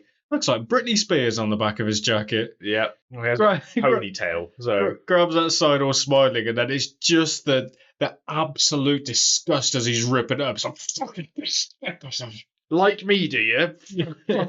It's so good. Always has been. I don't know what's going on with his beard though. He's just shaved the top half, that's all. You got to be unique somehow. Look at Lexus King. I'll never drop the Lexus King. Yeah, I know you won't. This is such a good little detail as well. Doesn't want to take the belt off. Yeah, I've never seen that before, and I don't think it's been done since. He's like, the only person I think that could have pulled that off would have been Tommaso Ciampa Yeah, maybe. when he had his Goldie phase, but Jericho's the right person to do something like that. That's weird that you mentioned Ciampa because I've got something about him in my notes. Oh, God, okay. we'll get to that. So they refer to the Cruiserweight Championship as like a security blanket or Yeah. his binky. They mentioned that he was in the gym earlier today wearing it. Yeah.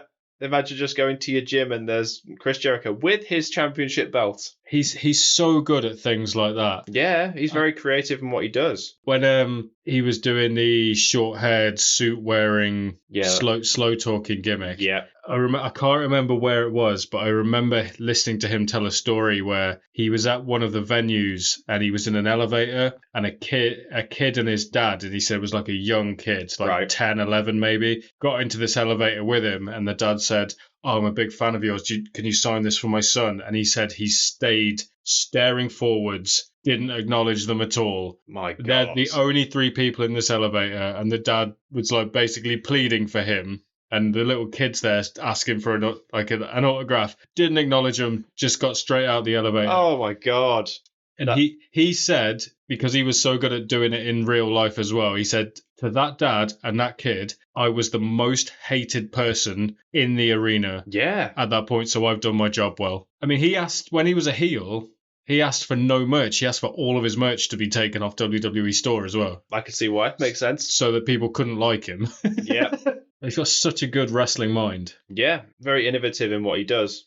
He's one of those people where there are only a handful of people that can get away with it, where they can just constantly change their character and make it work. Yeah. I think he's started forcing it in later years. That whole "I'm a wizard" thing. I think that's, to me, it strikes it as like, oh, I can get anything over. Yeah. Watch this. I think in 4 years of AEW, he must have changed his gimmick 4 or 5 times. Yeah. So Flying body attack. he was a spinning heel kick. Wasn't a body attack. But with his shoulder. This is a fucking ridiculous move. Springboard across the ring and then Hurricane Run, and it goes wrong as well. Juventud lands on his back on the edge of the apron. I think Jericho puts him there. Yeah, but they're both just straight back up again. I love this. This Jericho's is so a genius. So he's laid there on the edge and he keeps looking up and looking around, showing that he's playing possum, but not when the referee's looking. You hear people at the front legitimately laughing. Like it's the funniest thing they've ever seen. The realization that the referee's looking at him, it's absolutely genius. Well, if he loses by DQ, he keeps the title. Yeah. So why would you not? And obviously Juventud loses his mask. And then that elbow drop just kind of reminds me of the 1-2-3 Kid, Juventud Guerrera. It's the size and the hair, I think, isn't it? Yeah, the size, the hair, even the outfit's not too far off. Oh, it is, yeah. Yeah, for half a second before I realised it was Juventud Guerrera, I was like, is that Sean Boltman in a mask? I'd go so far as to say that I think Seth Rollins falls into that same category as Jericho in terms of reinvention. Yeah. There aren't many people who can do it now, but Rollins is definitely one of them. Yeah, Rollins is really good at it. Was proving himself really good at it. But I think he turns chicken shit into chicken salad. I don't know how much he comes up with himself. Yeah. Like, we are not too far removed from the Elimination Chamber pay-per-view. And I pointed out to you, because I was watching it live and you weren't. Yeah. I pointed out that as he entered the arena and during his entrance later in the show, he's wearing Velveteen Dream sunglasses. I mean, it's Prince's sunglasses. Well, yeah, but obviously it's not a reference to Prince. And we know it's not a reference to Prince because at the time, Patrick Clark Jr. had re-emerged in the wrestling world. That spot, Jericho jumping off the ring steps and Hoovy, quote-unquote, catching him, looked horrible. Mad bastards. That looked pretty nasty as well. Slam pile driver. That looks awful. I think it's like a variation on Hoovy's finisher. The Hoovy driver. So, yeah, I don't know a lot about Hoovy. I think the only match I've ever seen of him was when he wrestled Jericho in AEW during the Ring of Honor thing. The Ocho run, that's what it was. That's another one of his gimmicks that he's had during his time in AEW. That's when he was feuding with MJF. No, it was when he was ROH champion. And he... what was the Trials of Jericho? That was like 2019. I thought Hoovy was in that. That was no, it was the Trials of Jericho. Yeah, no, you're absolutely right. I apologize. Yeah, it was during that, but I think he might have been ROH champion at the time Yeah. because he faced a lot of former champions. Yeah, because it was Max that was making him face all these people, wasn't it? Yeah, I think so. I can't remember. So Tony Schiavone just starts talking, and I don't think he thinks about what he's saying Doesn't sound like him. when he says it, and he just has to like save it. What Jericho is what Jericho was, what he always was. It's what he's become. It's what are you talking about? The car crash of a sentence. And I know the other two were just probably sat there just staring at him, going, "Go on, We'll let you finish. I imagine help me." because they're both flanking him as well. I imagine they're both just slowly turning their heads towards him as he continues to speak. It's just, whenever Jericho puts a submission on, I've always loved it. You can hear him just shouting, ask him, Yeah. over and over again, and he still does it now. It's so good. I hope he releases his match diary eventually. Mm. You know this about Jericho, don't you? He diaries all his matches. Every single match he's ever had. That's crazy, isn't it? He's been doing that for over 30 years. He documented every match he's ever had in his career. Yeah, I'd love to see that. Yeah. I'd be more interested in like his time in Japan and Mexico. Yeah. Well, he was in an FMW show, wasn't he? Yeah. He was in that 3rd anniversary show. Him and Lance Storm were there for a while, I think. Yes. That man's been wrestling as long as I've been alive. Ridiculous. He's done it a couple of times now where Jericho's like caught him in midair. It's like, how is he just really strong, or are the luchadors like fairly light? Well, Or is it a combination of Juventud in particular is very light, and that was a nasty bump where Jericho tries to climb up the ropes to the turnbuckle. Juventud drop kicks him, and he flies over the top rope to the outside. just like a full front flip to the outside? Yeah, it's nuts. The only thing that would have made that worse is if he hadn't landed on his feet. Yeah. This is where I wrote in my notes, this is great banter for the commentary team. They're so good. Bobby Heenan interrupts Tony and says, like, oh, the air Hoovy, there's only one person on that fly, and that's Hoovy himself. And Tony goes, you interrupted me for that?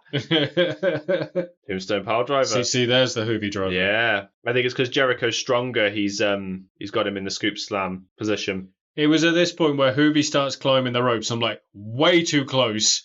He hits it, though. He managed to hit a 450 when there's no distance between them. This confused me as well. Sorry, I just kicked my water bottle. Don't kick your water bottle. This confused me because the ref counts to 3. Jericho's got his foot on the rope, but they ring the bell. I think it was deliberate. Bear in mind the stakes that are here. It's title versus mask. Yeah. It's a very big deal. Particularly since you were saying that there was a lot of issues with luchadors losing their masks around this time. So it was a very big deal, and there was always a very real chance that Hoovy would lose his mask. It also surprised me that it didn't end straight away afterwards, because normally when they do the fake ending thing, It's normally like a roll up and that's it. yeah, but it goes on for like a while afterwards. It was really strange. I'm pretty sure that was meant to happen. Yeah, I believe the bell ringer always waits for the referee's acknowledgement that it's a 3. yeah, it wouldn't and surprise the ring me. the bell gesture. That's what you want. Springboard Hurricane Rana. Reverse suplex there by Jericho. I never like seeing that move. I like it. Obviously, it's a brutal fantastic move, but I don't want anyone to have to take that. No, Lion Tamer. It's weird hearing it called that. Yeah. Whereas now there's a very distinct difference between the two. Like, he's got the Wolves Jericho, but he's also got the Lion Tamer. Yeah, However, with Juventud being as flexible as he is, that's definitely a Lion Tamer. The only difference is his knee's not on his back. And Juventud taps. You wouldn't think that he would. yeah. I mean, obviously, the Walls of Jericho is booked as a very strong finisher, but the stakes of losing your mask as a luchador, you'd rather pass out. Yeah, I didn't even think of that at the time. Yeah, when I first watched it, I was like, the stakes are so big in my mind that it might have been another dusty finish, but he was tapping. Mm. He's just so funny as Jericho. He's doing like the Sally Field thing. Yeah. I did it! That sign, Blaze 420. So what year is this? And that would still exist today. Yeah. Matt Riddle would get that sign. Did he beat Tanahashi? I don't know. I haven't caught up with it. I know he's wrestling a lot in New Japan, but Yeah, I think he beat Tanahashi for the belt, you know. Jesus. Oh yeah, he did. You're right, he did. And Ziggler beat David Finlay. Did he? Yeah. Fucking hell. So this is kind of sad. You can hear him saying "I love you" as he's taking the mask off into the camera. It could be to like his parents. Yeah. Because I don't know if he comes from a family of wrestlers, but Yeah, he does. this is a big deal. Jericho just being an absolute dick on the mic. That's just his job. Just rips the mask off. What a handsome guy. Yeah, he is. I mean, he still looks like that now. Does he? He aged really well, yeah. What, like Sammy Guevara? Yeah. He spends a lot of time adjusting his hair. I don't know if he's like undecided whether he should show his face properly or not. I mean, he's gonna, because he gets up and properly shows Well, it. he owns it then, but he spends a lot of the time with the hair around his face. But yeah, that's a massive deal. Yeah. Massive, massive deal. Shame it's just in the middle of this one pay-per-view. Yeah. Oh, you ready for this? I don't know. I can't remember how long it goes on, but it's longer than it should be. It's about 5 minutes, isn't it? Yeah, it still feels long. It's really strange. I also don't know anything about Steve McMichael, by the way. He was a American football player. I think he was a fairly big deal. Right. He's a big dude, though. Football players tend to be. That's why they end up being wrestlers when they fail. You think about some of the biggest wrestlers in the world, they are failed football stars. Yeah. Goldberg, Dwayne Johnson, Roman Reigns, all failed. Lesnar. Football. Lesnar, yeah. Although his was after, I think. Yeah, it was, wasn't it? Right, you and me are English. We are. Why have they gone for this classical... Oh, how else are you supposed to know he's British? I mean, he's only there with a massive Union Jack cape and Union his name Jack is trousers. British Bulldog. Didn't know he was from the north of England, though. Didn't know he was from Manchester. I've never heard him speak. Has he got like a typical Manchester accent? Yeah, he does. Did. Oh, yeah. Sounds like Wade Barrett, does he? No. Because Wade Barrett's definitely from the north of England. Oh, he is. No mistake in that. Right, feel free to cut this or not. Go on. Is that the national anthem? No. All right, okay. That's Rule Britannia, I think. Fucking hell. I think that was Rule Britannia that was playing. Okay, that's fine. I'll forgive you for doing that, and I've got no problem leaving that in because I'm not a royalist myself. I couldn't give a shit. No. To be fair. Same here. Watching British Bulldog matches is as patriotic as I'll get. Oh, even then, I'm like, it's fine. And maybe watching bits of The Crown. More patriotic with fucking Newcastle Republic since we live closer to their hometowns. Yeah, weird move. Yeah, goes to pick up like a tombstone pile driver, but just keeps rotating and slams him down. Those stomps don't look good either. What do you want from a former football player? We don't know how long he's been training. Yeah, I think possibly a while. I don't know. Enough to get a match on a WCW pay-per-view, I guess. Yeah, Bulldog doesn't look good in this match. No. But I don't know if he's supposed to be carrying McMichael here, which is ironic considering what he had to do 5 years ago at SummerSlam 92. Yeah, this is mad as well. Just goes for a sharpshooter. You're British. He really struggles to get over, look. I don't know if that's McMichael struggling, though. When I watched this, I had to look at that. He's really struggling. It's like he always points him. Roll that way. Fucking roll that way. I think McMichael's supposed to be fighting him. That's the only excuse I can find. If he wasn't supposed to, yeah, that's awful. I had to look it up, see, because I know in WCW, what's his name? Bulldog. Got that back injury that effectively like ended his career. Right. But it happens in September of this year. Okay. It happens during a War Games match. So there's obviously they've got the two rings, and they built a trapdoor into the corner of one of the rings so that Ultimate Warrior could come up and escape. But during Bulldog's match, he takes a back body drop and he hits the trapdoor and he injures his back. Jesus. And it basically ends his career. But I had to look up because he looks terrible in this match, Bulldog, and whether it was pre or post that injury. Because he's not long jumped to WCW in protest over the screw job. This is pre-screw job, though. No, it's not. I'm pretty sure it is. I think this is February 97. Screw job was November 97. Really? I believe so. Because that's when Bulldog jumped, I think. I'm gonna. Oh God! Oh my God! Yeah, because Brett's in WCW at this point. I don't know. Let's find out. The only way I could have got that wrong is if this is 98 and not 97. Yeah, this is 98. Right, you are. Yeah, I don't know why. I thought this was February 98. Oh my God! 97 and not 98. I thought I just went through time for a minute. We kind of did. Fucking hell. Yeah, sorry about that. I'm not normally right at things, which is the thing. So that also means this would have been about 6 weeks before WrestleMania 14, and this is when Mike Tyson was in WWE. Yeah. This might have been around the time that the scales had shifted. Yeah, maybe. In the WWE's favour. So I think Mike Tyson was kind of the catalyst for making it shift. Yeah, it would have been DX at their peak, wouldn't it? Yep. Not long after the censored promo they cut. Mongo punching the ring, the turnbuckle Yes. there, fully hits it. Yeah, I saw. Yeah, I you did can notice that. properly hear it. And it was his fist, not his forearm. Oh, good. Nothing more exciting in a match than hand-related offense, unless you're Pete Dunne. Exactly. I was about to say. Yeah, Bulldog's kind of trying to sell his ass off. That fucking bump. That's Michaels versus Hogan levels of bump. He goes for an Irish whip and he just does a somersault before hitting the turnbuckle. Also, this might be the stupidest thing I've ever seen. Can't do the 3-point stance because of his hand. What? So he can't put his weight on that hand. Like, he could do the move. Use your fucking hand! He just did.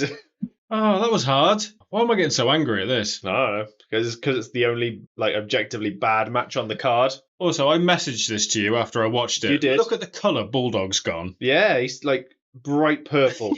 It's mad, isn't it? He looks like a blueberry. Look at his shoulder. Yeah, just intensity. That's all it is. But he's there with the Fujiwara armbar. And the ref rings the bell despite the fact McMichael has not tapped. I remember him tapping when I watched it, but I could be wrong. No, and he's not even saying, yes, I submit. He's just shouting. So officially, this match ends by referee stoppage. Good, as long as it ends. It's over now. Because up until this point, the card's been, like, spot on. It has been really good, yeah. Oh, he's so angry. What's he shouting? Oh, right. Dead cred. Absolutely seething. Looks like Snitsky. He does a bit. Better teeth, though. Yeah. So when I looked at the card, this was the one I looked at and went, this is going to be the best match on the card. I think that's, perfectly valid to think so. You got Chris Benoit versus Diamond Dallas Page for the United States Championship. Considering the year that it is and these two, it's like, yeah, this is going to be great. Having Benoit, doing a Benoit match brings up an interesting point now in terms of the current state of WWE. Because I noticed on the network, they word it as a Diamond Dallas Page defends the United States Championship. And that's all you get for the description on the network. Okay. So in terms of certain other people who may be in hot water with WWE at the moment, I wonder if they'll do the same thing. DDP's theme, I thought this was the rip-off Nirvana theme. It's very rippy-offy, but it's not quite as bad. I think he had, was it called Self High Five? Yeah. Was that his WWE theme? That sounds familiar. And it was just Come As You Are. Yeah, there's very bass heavy for his theme song. It's very similar to a Nirvana theme. It was there. I wrote it. Yeah, certainly see it. So this is weird as well, watching it, because the crowd are sort of really cheering Benoit, and they're not so much cheering DDP. In fact, I think they boo him a couple of times. Yeah. And it's a really weird, like... They've got a weird dynamic between them, that's for sure. But yeah. There's they might both be faces in this. It might be possible because they just sort of shook hands as a sign of respect, which you don't see a lot. Can't remember if DDP was a heel or not. I like to think they're both faces for them to have had that respectful exchange. But this isn't, I don't think there's much story behind this match. It's just good wrestlers doing a good wrestle. And they say it's a return match as well. So Benoit's got like a weird patch on the inside of his tights. Yeah, it looks like he's pissed himself. Does look like he's pissed himself. It's like their horse riding trousers. Yeah, it's like what Braun Strowman used to wear. Oh yeah, he did. Although the Strowman one was a lot bigger than that. A lot of headlocks. It's a lot of chain wrestling, that's why.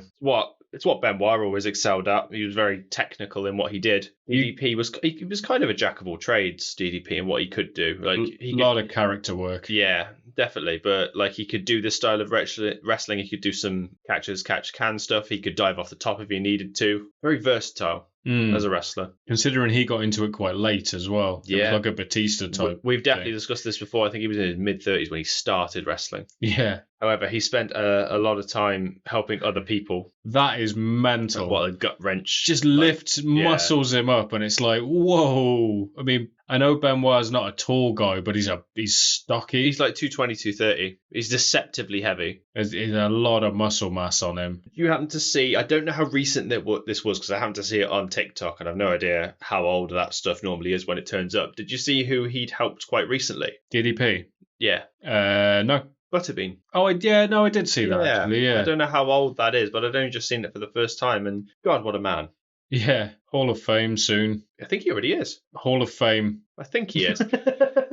No, I think because we've discussed this in private. We discussed people who should be in the Hall of Fame that aren't, and we pitched things like Lemmy and Paul Heyman and all that. I'm pretty sure I saw DDP's name in there, And I was like, oh yeah, WWE legend Diamond Dallas Page. That's what he's best known for, his work in WWE. I mean, Kurt Angle's in the Hall of Fame, and he spent most of his career in TNA. I don't think that's true anymore, only since he went back and started wrestling again. Yeah. I think he cancelled it out then, but he was already in the Hall of Fame by that point. Sting? Well, yeah, Sting is in the Hall of Fame, I'm pretty sure. Yeah, he is. But I think we're more talking about a body of work than anything else. Yeah. Like, as brief a time as Kurt Angle and Sting spent in WWE, you could point to their body of work quite easily. The only thing you can point out for DDP is that he was a stalker. That's how you boil down his work in WWE. Yeah. Watching these like early Benoit matches as well, you can really tell that he tried to emulate Dynamite Kid. Yeah. Like even down to like the build and the way he like stands, the way he does like suplexes as well, like because he does that snap suplex and it's really fast. Does the headbutt. Yeah, he was another person who was unique, but by making a meld of different styles. Yeah. Like obviously he had his strengths in terms of his technical ability, but he could do a bit of everything. Also, I noticed it during this match as well, considering what year it is. I think they've just discovered what laser pens are. Yeah, I did see them pointing it a little bit into the ring from the crowd. Yeah, it happens quite a lot in this match. Oh, is this the slap spot? Yeah, the respect. Because they are stiff. They are. Well, I think they had to because they're showing the respect is just completely broken down from the intro of the match. And it becomes an absolute brawl. And of course, Heenan's a fan of the fact that they're brawling and not being all respectful and everything. There's a war in the ring. See, this is weird. It's like they sort of went for a reversal but didn't think it through. He's like, I'm going to grab your legs and I've got your legs. I love that wheelbarrow German suplex. I mean, it worked. What they did worked. Definitely. I think it's very nuanced in terms of stuff like that. Because we're not like well trained in stuff in the ring and we can only see what we see. I think what makes this stuff work is stuff that's a little intangible to us. Because like compare this to the previous match, there was nothing wrong with what either match was doing. But because it's these particular personalities and what they bring to it, it makes all the difference. Like you care about this match just because there's just that X factor that you can't point to. That's why they both became world champion. Well, Benoit was heavyweight champion when he left. Yeah, I was going to say, wasn't he champion for like a day? Yeah, he was champion. I might be wrong, but he was champion when they did the Radicals. Yeah, I believe so. I think he won it at a sold out pay-per-view. I can't remember what year it was, but I believe he won it and then the Radicals happened. Yeah. But yeah, it's mad, like his accomplishments. Like he was a horseman as well. Yeah, very unique little submission hold there. So he's got him in like a sleeper / Kimura armbar, but from behind. Never seen anything like that before. It's kind of like a Taz mission. Yeah, a little bit. But the arm's lower. It's at a 90-degrry angle and not up against your throat. Dude, Benoit shouting, ask him as well. I wonder if it's a Canadian thing. Maybe. It could be. Oh, didn't they both train at Heart Dungeon? Yeah. Yeah. I was thinking the same thing. Maybe Stu Hart drummed it into him. I'm trying to think if Bret Hart did it now. I can't remember. We haven't seen a Bret Hart match on the podcast yet, so we'll see. I'm pretty sure we haven't. We haven't even seen Bret Hart, have we? No. Whoa. Have we seen Owen? I feel like we've seen Owen. No, I don't think we have. No. Crazy. I for some reason I thought he was the yellow dog, but that was I think that's what the confusion I made. Yeah. Well, because it was two incredibly talented wrestlers who passed away earlier than they should have. Yeah, possibly. What is DDP's real name? I don't know. I'm going to look this up. Do it. I bet it's something boring. I bet it's something Page. He's changed his name to Dallas Page. Yeah, I figured it would have been. I was going to say that before you said it. He was born Page Joseph Falklenberg Jr. Jesus. Dallas Page it is. Yeah, we got the inevitable slow part of the match. It's that same rest hold, that unique one that Benoit had been doing, but they're just holding it in place, biding their time maybe. He's a weird shape, isn't he, Benoit? Or is he? Because it looks like his arms are too small, but I don't know if it's because his shoulders are so wide.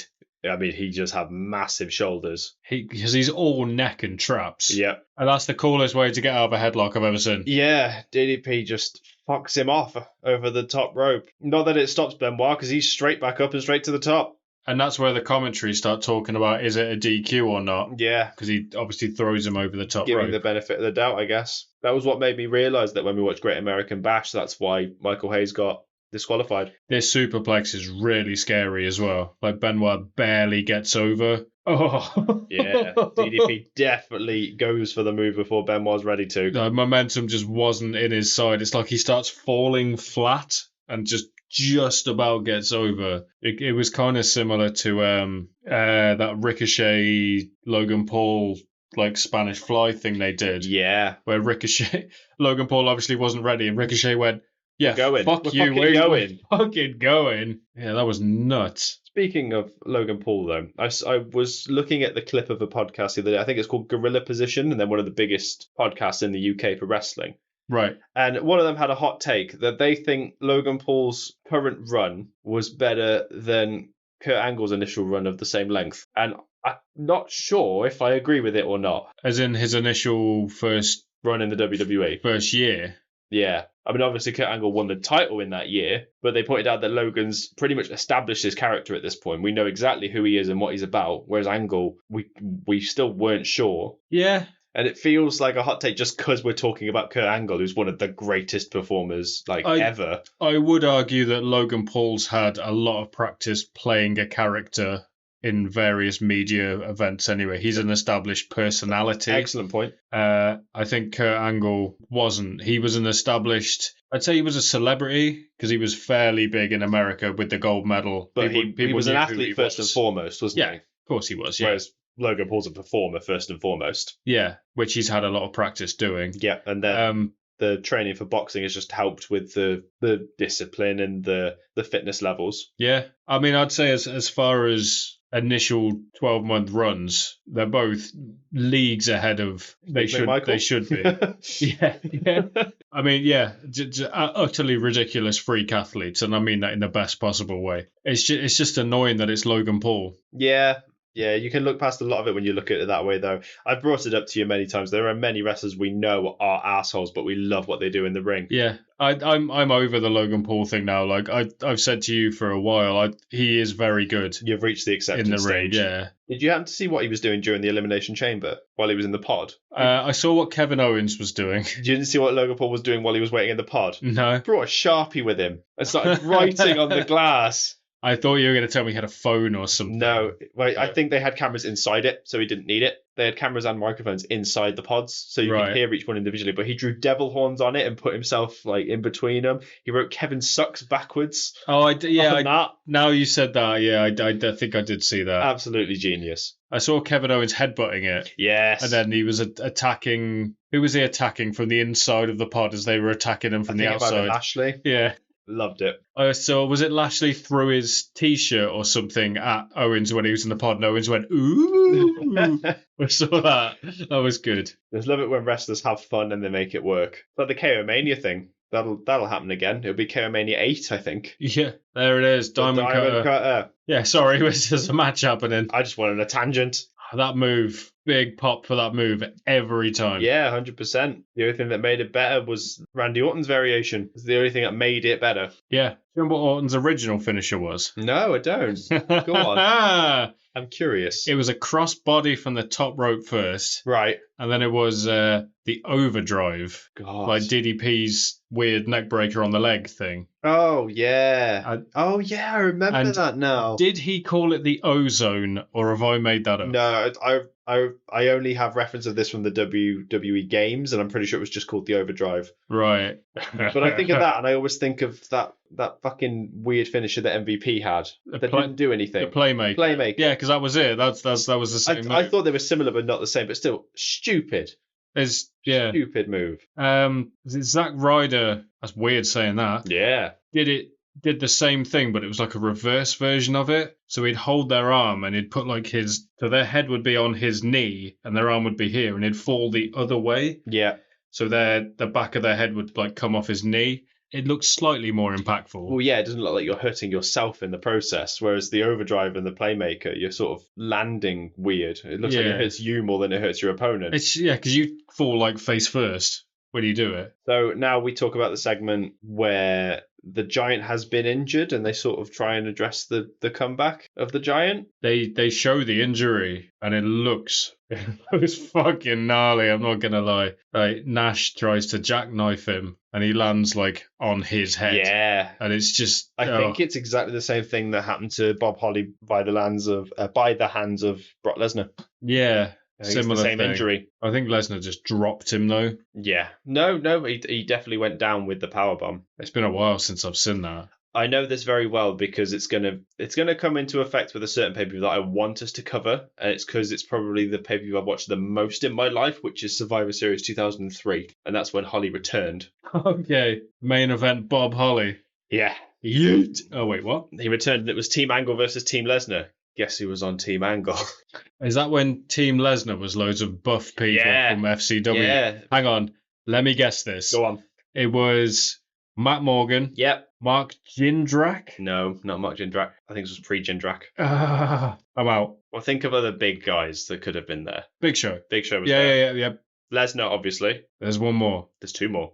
Oh, fuck, I got no idea. I thought I had it. One's a big name, one I don't expect you to get. Batista? No. I'll give you a clue. They're still currently employed by the WWE. Both of them. Oh, it's Albert. Matt Bloom. Yeah. Known as A-Train at the time. Yeah. And the other one is like a Matt Morgan-esque kind of name. Yeah, The no. popularity and the actual name, it's a really boring fucking name. Because there was Jindrak, and then there was someone else. That's going to bother me so much. Luther Reigns. It wasn't Luther Reigns. Oh. If memory serves, they're Australian. Jones. Yeah. Nathan Jones. Nathan Jones. Oh my God. Well done getting that. I wouldn't have got that. The Colossus of Boggo Road. Ridiculous. That was the team. Apparently, between them, they nearly weighed a ton. He's an actor. Is he? He's in the new Mad Max. Oh, okay. Yeah. Really? Yeah. He's been in loads. Yeah. Anyway, Macho Man's coming out. Full of tangents tonight. Yeah, I know. Macho Man's coming out, accompanied by Miss Elizabeth. And this is where Macho Man, we're not quite sure where he stands in terms of the NWO. Yeah. I think he is, but they've told him that he's doing his own thing. Yeah, but he still has the NWO music and presentation. I don't know if it's shown it or not, but there's a weird guy in like a Sting mask in a 3-piece suit in the crowd. I think I've seen him. This is funny when he goes to Too Sweet the Guy and then just walks off. It's because he's mouthing off at him. I think that's deserved. Oh yeah, I saw him. He's in the face paint. It's not a mask. He's actually painted his face. It's so weird, yeah. Because he's got like a shaved head almost. He looks like Dustin Rhodes. Also, they talk about how uncontrollable he is and he's a dangerous man. This might be the calmest I've ever seen. That's exactly what I was thinking when you said that. He looks so incredibly calm. There's a bit of a Luger music botch as well. I don't know if you caught it. I didn't, but we're going to find it in a second. They start it and then stop it. I'll listen for it now. Oh, was that what that was? Honestly, when I watched it the first time, I thought that was the end of the NWO theme. Yeah, it's weird, isn't it? That's really weird. They like start it and then stop it. Half a second. Yeah, and then there's a really long pause. Someone holding a sign there saying, "Benoit, we knew you'd lose." Hey, he's wrapped up like a total package, isn't he?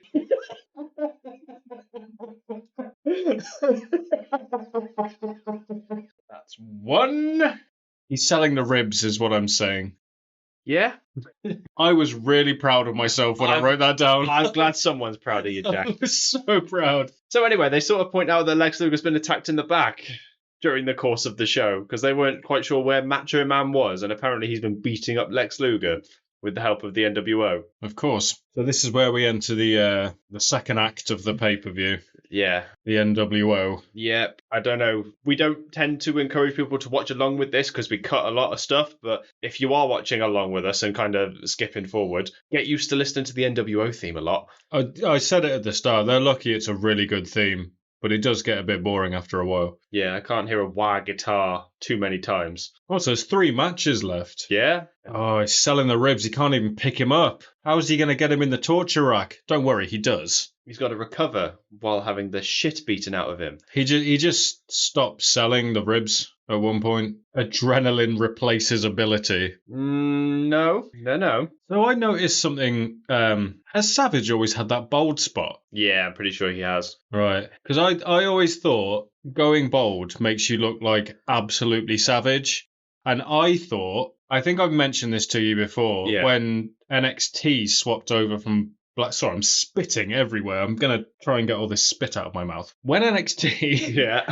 went from black and gold to NXT 2.0 Yeah. and Ciampa was the champion, Yes. I thought, because he was doing, the fans called it Old Man Ciampa, didn't they? Yes, they did. I wanted him to grow his hair out and grow his beard out and do the Trevor from GTA thing and look like an absolute crazy That man. would be cool, actually. And that's sort of what Savage looks like here. Yeah. Because I think it makes you look like a nutter. I don't know if he's always had that bald spot, but I knew he had it because the bone saw in Spider-Man. Oh, God. You definitely see his bald spot in that. I haven't seen that film for a very long time. I know I've seen it all the way through, but I don't think I've seen it in one sitting. Yeah, you just need to see the bone saw scene. That's all you need. I know I've seen it. For some reason, I got confused with which X-Men film is it where Wolverine's in the cage and he's doing the cage fighting thing? That's a question. I don't know. Is that Origins? Yeah, I thought it might have been Origins. Who's he fighting in that? I don't know.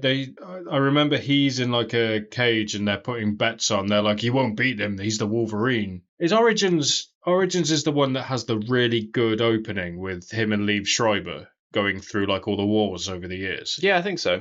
Yeah, It's been a long time since I've seen an X-Men film. that intro was so good. And then the film was just pants. You got to see Deadpool for the first time, though. Yeah, you do, don't you? Do you know who the body double is? No? Scott Adkins. Oh, of course it is. You bloody love Scott Adkins. What a man. What a man. I mean, we've gone off on a massive tangent. Nothing's happened. And it's a Luger Savage match. Yeah, Savage is just continuing to beat down Luger with his poorly ribs. How many times did these two fight in WCW? We've already covered one of their matches. I know, it's ridiculous. Is Raven just still there, like, chilling? Oh, he didn't move. I love that. Yeah, so I said earlier that this pay-per-view takes place in Daly City. There's a gentleman there who holds a sign that says, "We hate San Fran, so don't bill your show as being from San Francisco when it's not from San Francisco." Yeah, Luger just goes straight into a cameraman, look, takes him out. This is weird, because they sort of go into the crowd but don't go into the crowd. Kind of, but then there's just three kids just sitting there, just watching the action. The crowd don't know what to do. There's one guy just, like, patting him on the back. Also, I noticed this. That guy with the grey goatee. Right. Keep your eye on him. Because he seems to be telling them what to do. I think he's one of the security guys for the arena, possibly. He's like, right, that's enough, get out of here. He goes over and Savage is just... Because I watched this all the way through and I noticed him a lot more after this. And I did look it up. His name is Doug Dillinger. Right. And he's the head of security. There you go. So yeah, it does make sense. Obviously, you're a lot smarter than me and figured it out very quick. And I just thought he was an angry man. Well, you see all the stewards wearing like yellow jackets and he's just there in a black polo shirt. So it was an educated guess at best. Because at the end of this match, when Luger's walking up the ramp, you see him and Luger says something to him and points. Yeah, bunch of lads just there in the front row. Did you notice as well, they point to the rail. They're like, hit him here! Yeah. Hit him right here! Calm down, mate. Eric Bischoff, you ain't. Also, the ref starts counting when they're on the outside. This is a no DQ match. It is. Well, it's not a no count-out match. Well, you can't disqualify them. A count-out victory is not a disqualification. It's like when they get in the ring. You've been outside now for 34 seconds. Where have you been? I was worried sick. Pacing through the canvas I was. Couldn't get hold of you or Doug Dillinger. I had to call Raven. He didn't answer. Too busy staring, being cool. He was up in the belfry. Oh, fuck me. So I always associate Miss Elizabeth with Randy Savage, as is of course. Probably everyone does. But they weren't together around after they got divorced. around the start. Yeah, this was. She was with Luger at this point, I think. God. Right, here's this NWO booking mess. No disqualification match. Luger got Macho Man up for a torture rack. Miss Elizabeth pushes him off. The entire NWO comes out, including Hulk Hogan. The bell starts ringing and continues to ring. So the match is over and Luger's won somehow. Yeah, don't worry about it. What the fuck is going on?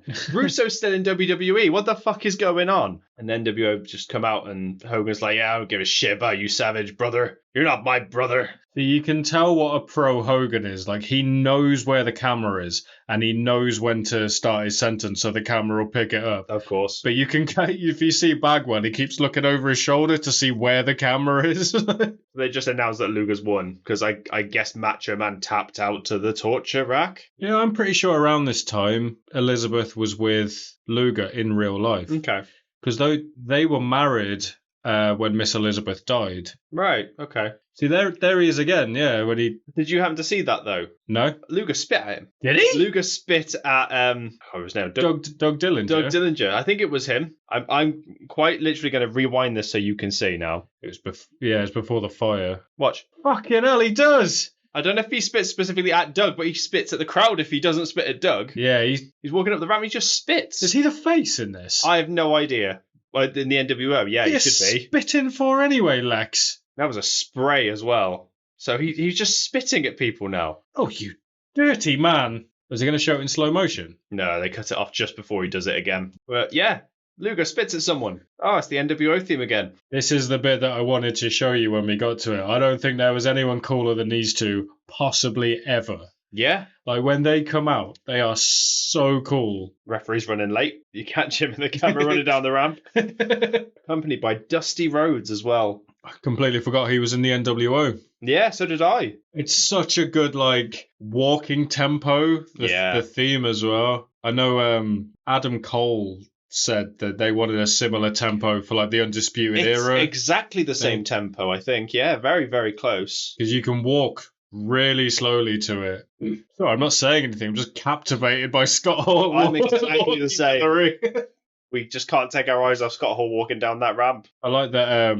I don't think Damian Priest does it so much anymore, but he used to come out and do the the little all like hands. An Egyptian. Yeah, like the flared hands thing. It's such a good walk as well. Has Nash dyed his hair there? We've discussed this before. Yeah. He must have always been dyeing his hair because he had grey hair when he was Oz. Because he's not that old here, is he? Don't think so, no. Not a massive pop for Hey Yo. Yeah, this is when they started doing surveys. I don't know if it was always an NWO thing. I think it was so they could say score one for the good guys. Yeah, they loved that one. Also, you like this. Nash stretching his quad out on the ropes. Why not?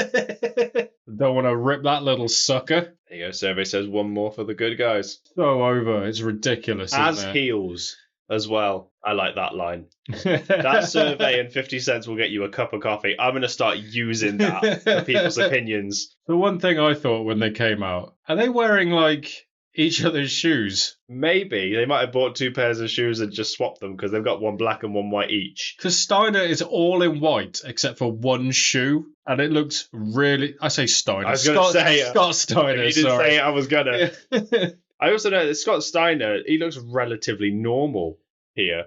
Well, he in the build-up to this, he grew the goatee and cut the mullet. And he bulked up a lot. And they were teasing tension with the Steiners at this point, where Scott would start matches and not tag in. Right, okay. And things, and they were teasing dissension for a while. And then they won the tag titles. But yeah, there was other weird stuff as well, like Scott Steiner, sorry. It's so hard calling him. Yeah, there's two of them, mate. Yeah. Scott Steiner got bigger and was pissing around in matches, having pose-offs with, like, Buff Bagwell and things. Okay. But after this turn, like, not even 24 hours later, like, on the next Nitro, he comes out with the blonde hair and the blonde beard. Wow, and that's it. Like, it happened that quick. Wow, yeah. Instantaneous, almost. He didn't go by Big Pig. He never went by Big Pig. Big Papa Pump. He went by White Thunder. Okay. First, I think after WCW Thunder. Yeah. And then Superstar Scott Steiner. I think I prefer Big Pig. But yeah, no, the transition happened like really fast. I don't think he was doing the chainmail thing, but all the mannerisms and stuff were just there. Yeah, it was nuts. You can't mistake a Steiner. We've said this about Bron Breakker. Yeah. if we didn't know anything about him, we'd have guessed he was a Steiner. Yeah, I was taking the piss out of Scott for being in all white except for one shoe. Rick's in all black except for one shoe. It's so strange because they've got to be the same size. And you know what size that is? Fucking massive. Yeah. I also think it's kind of ironic that Rick's the one wearing black, considering what happens. Yeah. Yeah, I never thought of that. Scott's the one wearing completely white, but yeah, he's the one that does the turn. Also, this is nuts. Like, Scott Hall must be mad. Keeps pushing Rick off and then just takes, like, I think he takes about 13 punches off him. Like, the crowd start chanting and Rick's like, I'm gonna fuck, I'm just gonna I'm gonna keep going. I'm just gonna keep, and he stops at a really strange number. He's like, I'm done now. I think he's actually tired though. That's enough. Is this the overhead? Jesus Christ. Oh, I did not notice that the first time we watched. Jesus, that belly to back suplex. Scott lands on the back of his head. Oh, it's something special, isn't it? Oh boy. There we go. Here we go. So Scott joins Rick in the ring. They do the standard Steiner pose. And of course, Scott's the one standing over Rick. Well, that was their thing. That was their pose. I figured as such. But then Scott just goes for the double axe handle straight on Rick's back. Quite literally stabs him in the back. Yeah. Wearing all white. Yeah, it's very strange. It's like Cain and Abel all over again. Like the commentary team like go mad. Yeah, he hits Ted DiBiase as well. And if you notice, like from this point on, Scott Steiner starts doing two sweet signs. He can't quite get his fingers up. Well, mind you, Hall doesn't either. Yeah, they're not really doing it. They're half-assed it. But I feel like Scott can't get his fingers up. Because they're too muscly. Yeah, so he's like, it looks closer to a fist than a too sweet. What is it with wrestlers and weird hand signs? Do you remember when Redacted used to put his middle finger up? But it was like this. No, I don't remember this. Like that's like the way Eminem used to do it. Vince, we're talking about. But he'd put like his middle finger up and then his other knuckles down, but his knuckles would come in front. I've only ever seen him do that once. I can only do it with one hand. Hang on. Why can't I do it with this hand? Yeah, Rick Steiner's still fighting the battle despite the fact Scott's buggered off. This can't get him up for the Razor's Edge. He has to go twice to get him. So he's got him on his shoulders, but he's like, he can't. And I'll tell you what makes me laugh. Scott's reaction. I need some help. He goes to get in the ring. It's not even that. He just leads in and goes, fucking pick him up. It's such a Scott Steiner thing to do. He makes a pushing motion as he hits the Razor's Edge. What do you mean he couldn't pick him up? Just fucking pick him up. Oh, right, yeah, sorry. But yeah, at the time, that was like the unthinkable happening. Yeah. I mean, it's brothers. Not very often you get brothers turning on each other. Scott Steiner throws the referee out of the ring. See, it's hard, isn't it? Yeah. I've seen a lot more of Scott than I have of Rick. I think that might be the same issue with you. Well, that's it. Like, from this moment, Scott goes on to be like singles champion. Yep. And becomes a really prominent part of WCW. You know the age difference between the two of them? Because I don't. No. I imagine Rick's a fair bit older because, I mean, he was on Great American Bash 91. I'm going to have a look. I always thought there wasn't much in it. That's it. That's what made me laugh. One more for the good guys. A big one. A big one. Big one, Daddy. Oh, Dusty, we love you so much. The crowd are absolutely rabid at Scott. I googled Steiner brothers' age difference, and one of the commonly searched things is, are Scott and Rick Steiner really brothers? And then the next one searched is, are the Steiner brothers twins? What? Well, the second one makes more sense, but the first one, who the fuck is asking that first one? So Rick Steiner currently is 62, and wow, Scott is 61. Wow, there's only a year difference. So yeah, Rick was born in March 61, and then Scott was born the following July. So there's 15 months. Yeah. So here we have an advert for the next WCW pay-per-view, which is called Uncensored, and I've written, well, it was nice of for Kane to do the voiceover. It's fucking mental, isn't it? It's Canyon looks into the camera. Yeah, it's got that voice box thing that Kane had. That's what they're using to advertise it. Why? It's so mental, isn't it? Utterly bizarre. That's what they had to compete with fucking WrestleMania 14. So now we go into the main event for the evening, and Sting versus Hogan for the vacant WCW World Heavyweight Championship with the South Park sign. Told you, late 90s. That's supposed to be NWO, isn't it? Yeah, but it's Stan and Kyle and Kenny. Cartman is definitely Hogan. Yeah, 100%. That's so weird hearing him say that because I thought he was going to burst into like the Road Dogg thing. Well, they were around the same time. The New Age Outlaws were around the same time as this. Oh, good.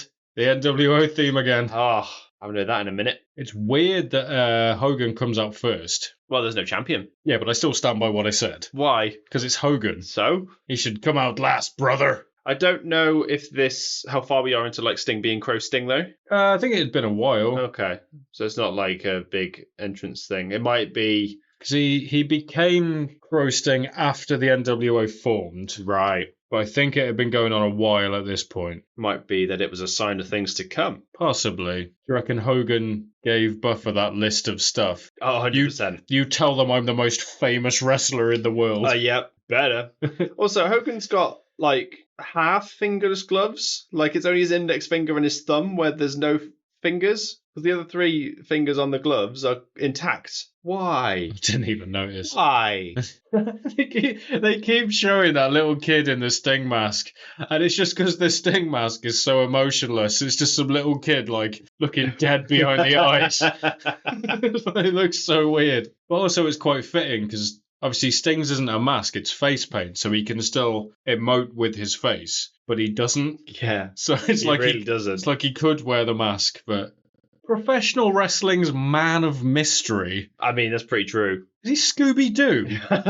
That'd be a machine of mystery.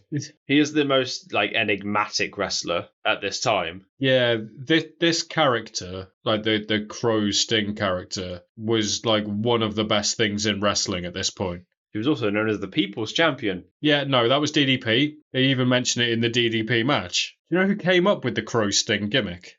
Go on. Rumour has it was Scott Hall. Okay. Maybe he'd just seen the film. And Yeah, like, basically, and said, you should probably change, because obviously it was Surfer Sting, wasn't it?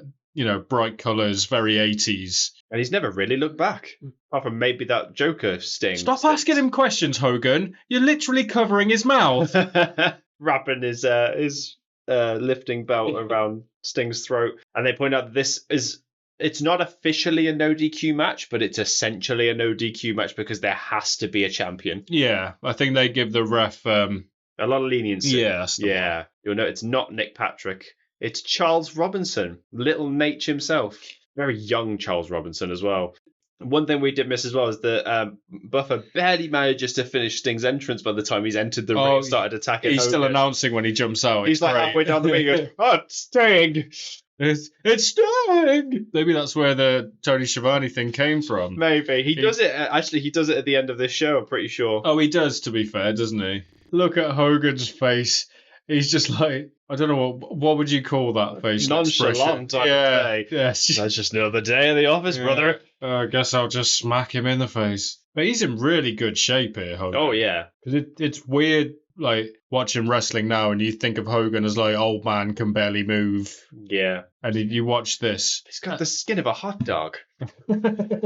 Long hair, like that of a Chinese man. It's silken. But have you ever seen any of his matches in Japan where he can actually wrestle and he's doing, like, drop-down leapfrogs and drop kicks and stuff? It's so strange. I really haven't. So strange to watch. But I can't remember when it was. He goes over to, like... It was New Japan, wasn't it? Yeah. Did he have a match with Inoki? I feel like he did. He had a match with someone, but he's holding, like, the WCW title. Okay. And he's saying, this title is nothing. It's just a toy. The New Japan one is the one that I want. That's the only prestigious title. Like, he's just politicking again. Like, of course. And then, of course, would go back to WCW and say, this is the title in professional wrestling and blah, blah, blah. It's just like, oh, come on, Terry. Can't do that. Well, you definitely can't do that now. In the age of the internet, that made it impossible. Yeah. It's Becky Lynch is the man, is the answer you're looking for, Hulk. Oh, about 20 years too early, mate. Is she even alive? Yeah. She must be. How old is Becky Lynch? She must be maybe a teenager here at this point. I think she's in her 30s. What, now? In this, at the time of this show. Oh, Seth Rollins has got some explaining to do. Yeah, when you say visionary, we don't mean the age of consent, Seth. 37. So she would have been 12. That's depressing. 2 years older than me. Fine, you can still be DDP. It's fine. I'm nowhere near as charismatic or as rich as DDP was when he started wrestling. We'll put you in a mask. It's fine. He owned a load of strip clubs, didn't he, DDP? That sounds like about right. And he used to get, like, girls in. I think that's how he got his, like, start. He's always been an entrepreneur, hasn't he, that DDP? I mean, I've done some DDP yoga, so... I wanted to. It's interesting. Yeah. I found, like, a video of it, and I just couldn't because it was just so American. It was like, push it, we're gonna. I'm like, I like to be completely silent when I work out. It is like that, but did you do any of the exercises outlined in DDP yoga? I know I showed you some, and they're bizarre. There was the make the diamond in front of your chest and like keep the tension and push up. Yeah, so essentially, I'm sweating just doing it. yeah, you're just tensing your muscles without really moving. Yeah, it's the match going on, and we're talking about DDP yoga. Yeah, and Sting's from that angle that looks a bit suspicious, but Yeah, he's taking like grabbing at his crotch. he's taking the lifting belt off, and it looks like he's about to go downtown. God, that has to hurt. I mean, it makes a noise. There's no faking that. But yeah, there's no like welts in Hogan's back or anything. Oh, it's not that loud of a noise. Plus, he's got the skin of a hot dog. It'll turn red. Yeah, like a really nice leather handbag. Yeah. Tanned leather. Apologise. I'm sorry. I'm sorry, brother.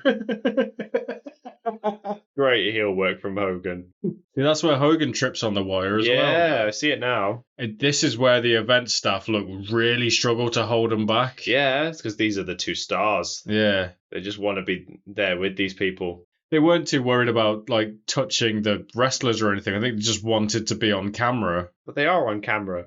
Be on camera more. It's still quite novel, wasn't it? This is an American show as well. Like, Americans, when they're on camera, it's like, woo, USA, USA. Whereas we'll just stick our fucking two fingers up to the camera. Yeah. Or the wanking symbol. Or your belly. Just get your belly out. Yeah, just take your top off. That's an English thing, isn't it? Way, lads. Or put your arm around someone close to you. Yeah. Oh, Hogan's got his belt back. Now he's slapping the shit out of Sting. I like the fact he puts it back on. Yeah. It's so weird.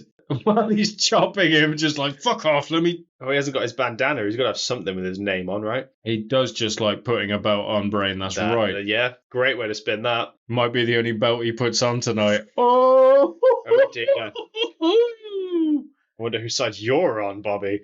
We get a Stinger Splash going into a Scorpion Deathlock, but he's right by the ropes. Like, Hogan has to pretend he can't reach the ropes for half a second. However, this is weird as well. Hogan doesn't let go of the ropes, and the ref's telling Hogan to let go and not Sting to break the hold. Yeah, he kicks his arm off Yeah, it. it's like, what are you doing, Charles? Behave yourself. And then... I think it was so they could do that spot. Yeah, I guess so. We get a Stinger Splash where Charles Robinson gets taken out. I bet you'll never guess who comes out to replace him. It's almost like they telegraphed it. And look, Hogan hits the leg drop, and Nick Patrick's in the ring. Just slowly, kicks Charles Robinson out. Sting kicks out of the leg drop. Yeah, no one was doing that. Yeah, that's ridiculous. Never happens. I think I only remember Rocky kicking out of it.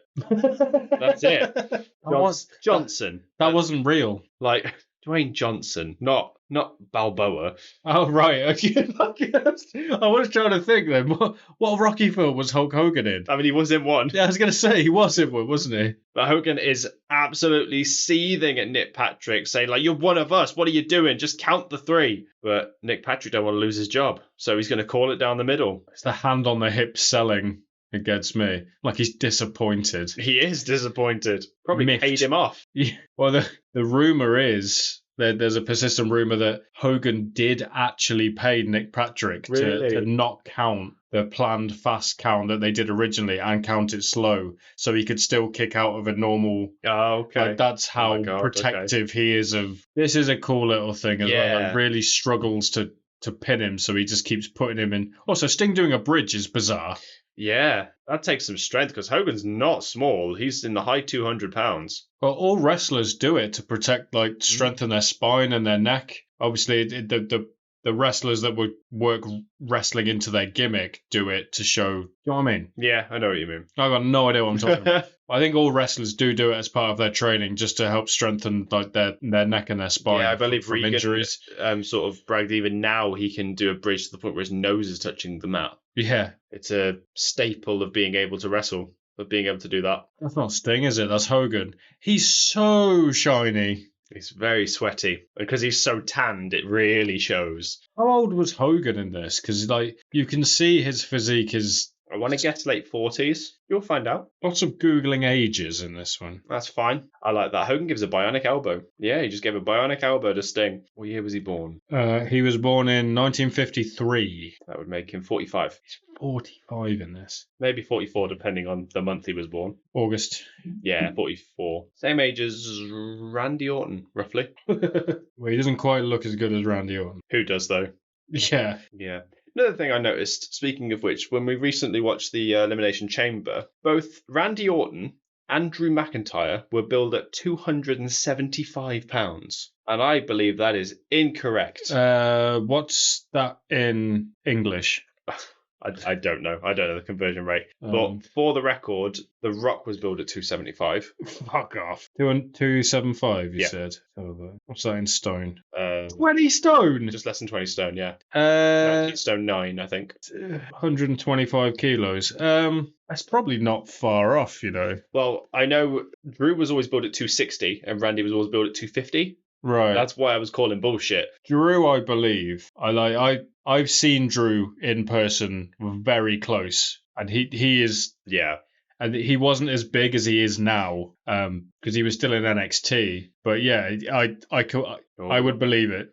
We got one Stinger Splash, a second Stinger Splash. So we're gonna get it from Sting. Going for the Scorpion Death Drop. Kicks Nick Patrick. Yeah, Hogan kicks Nick Patrick on the way down. Kick Patrick. Yay! Was that your good joke? Came up with it on the spot, mate. You'd have never have guessed, would you? Well done, sir. And now all of the NWO. I don't know any of these people either. That's Bagwell. I That's thought that was Virgil. Conan. Savage. Although Savage hits Hogan. Yeah, and the camera misses it. Yeah, completely misses hits it. him with that spray can, doesn't he? And then just leaves it there. And Sting going for the pin. God, he just can't 1, lose clean, can he? 2, 3. Sting is the new WCW World Heavyweight Champion. And there's Tony Schiavone saying it's Sting. He's got the spray can. Did you notice this? Sprayed WCW on his... Did you not notice the other part of it? He What's that? sprays the first W so big. Oh, yeah, he runs out of room really fast. He can't fit the C in the W. He's like, I've massively overestimated the space I had. Oh, I think that first W is. it's about there. He must have gone, oh, God, shit. It doesn't look too bad. He just made it fit. But still, that first W is bigger than the C and the W combined on the end. Was this Sting's first title or had he won it before this? Oh. I don't know. Pass. I like the way he just dumps it on the floor, though. Yeah, I'm not sure, you know. He's mocking Hogan with the crowd, the hand to the ear. I don't think it is his first win, because they'd be making a bigger deal out of it, Yeah, surely. I wouldn't think that it is, but I had to ask. Let's have a look then. So he left the police in 19... Oh, wrong one. I was kind of half listening to what you said then. I was like, wait, what? Sting was... I wanted to see if you were I paying thought he was like a cop. That's what you were going for. Oh, he was a police officer before he wrestled. That's cool. I wanted to see if you were paying attention. Now, wow, I can see that. I can see Sting as a police officer. Jesus Christ. I'm pretty sure he won it as part of NWA, WCW. I'm pretty sure he won it as Joker Sting. Okay. NWA World Heavyweight Champion in 1990. WCW World Heavyweight Champion for the first time in 1992. Yeah, So this was his 4th World Championship win. fourth, because he won it 6 times. 6 times. I'm not going to do that.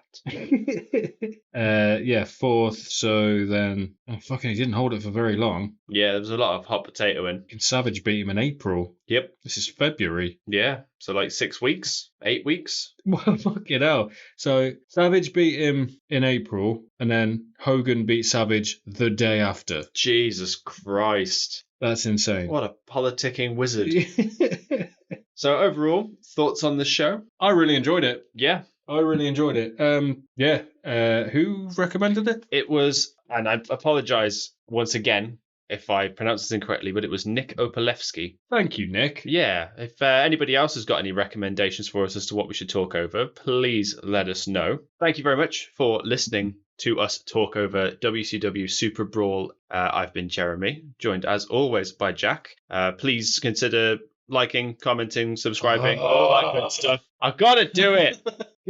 Just you want more people to listen to us being stupid. I know it was a loaded question. That's why I worded it I'm not that going to way. answer it. But yeah, like, comment, subscribe, follow us on Instagram.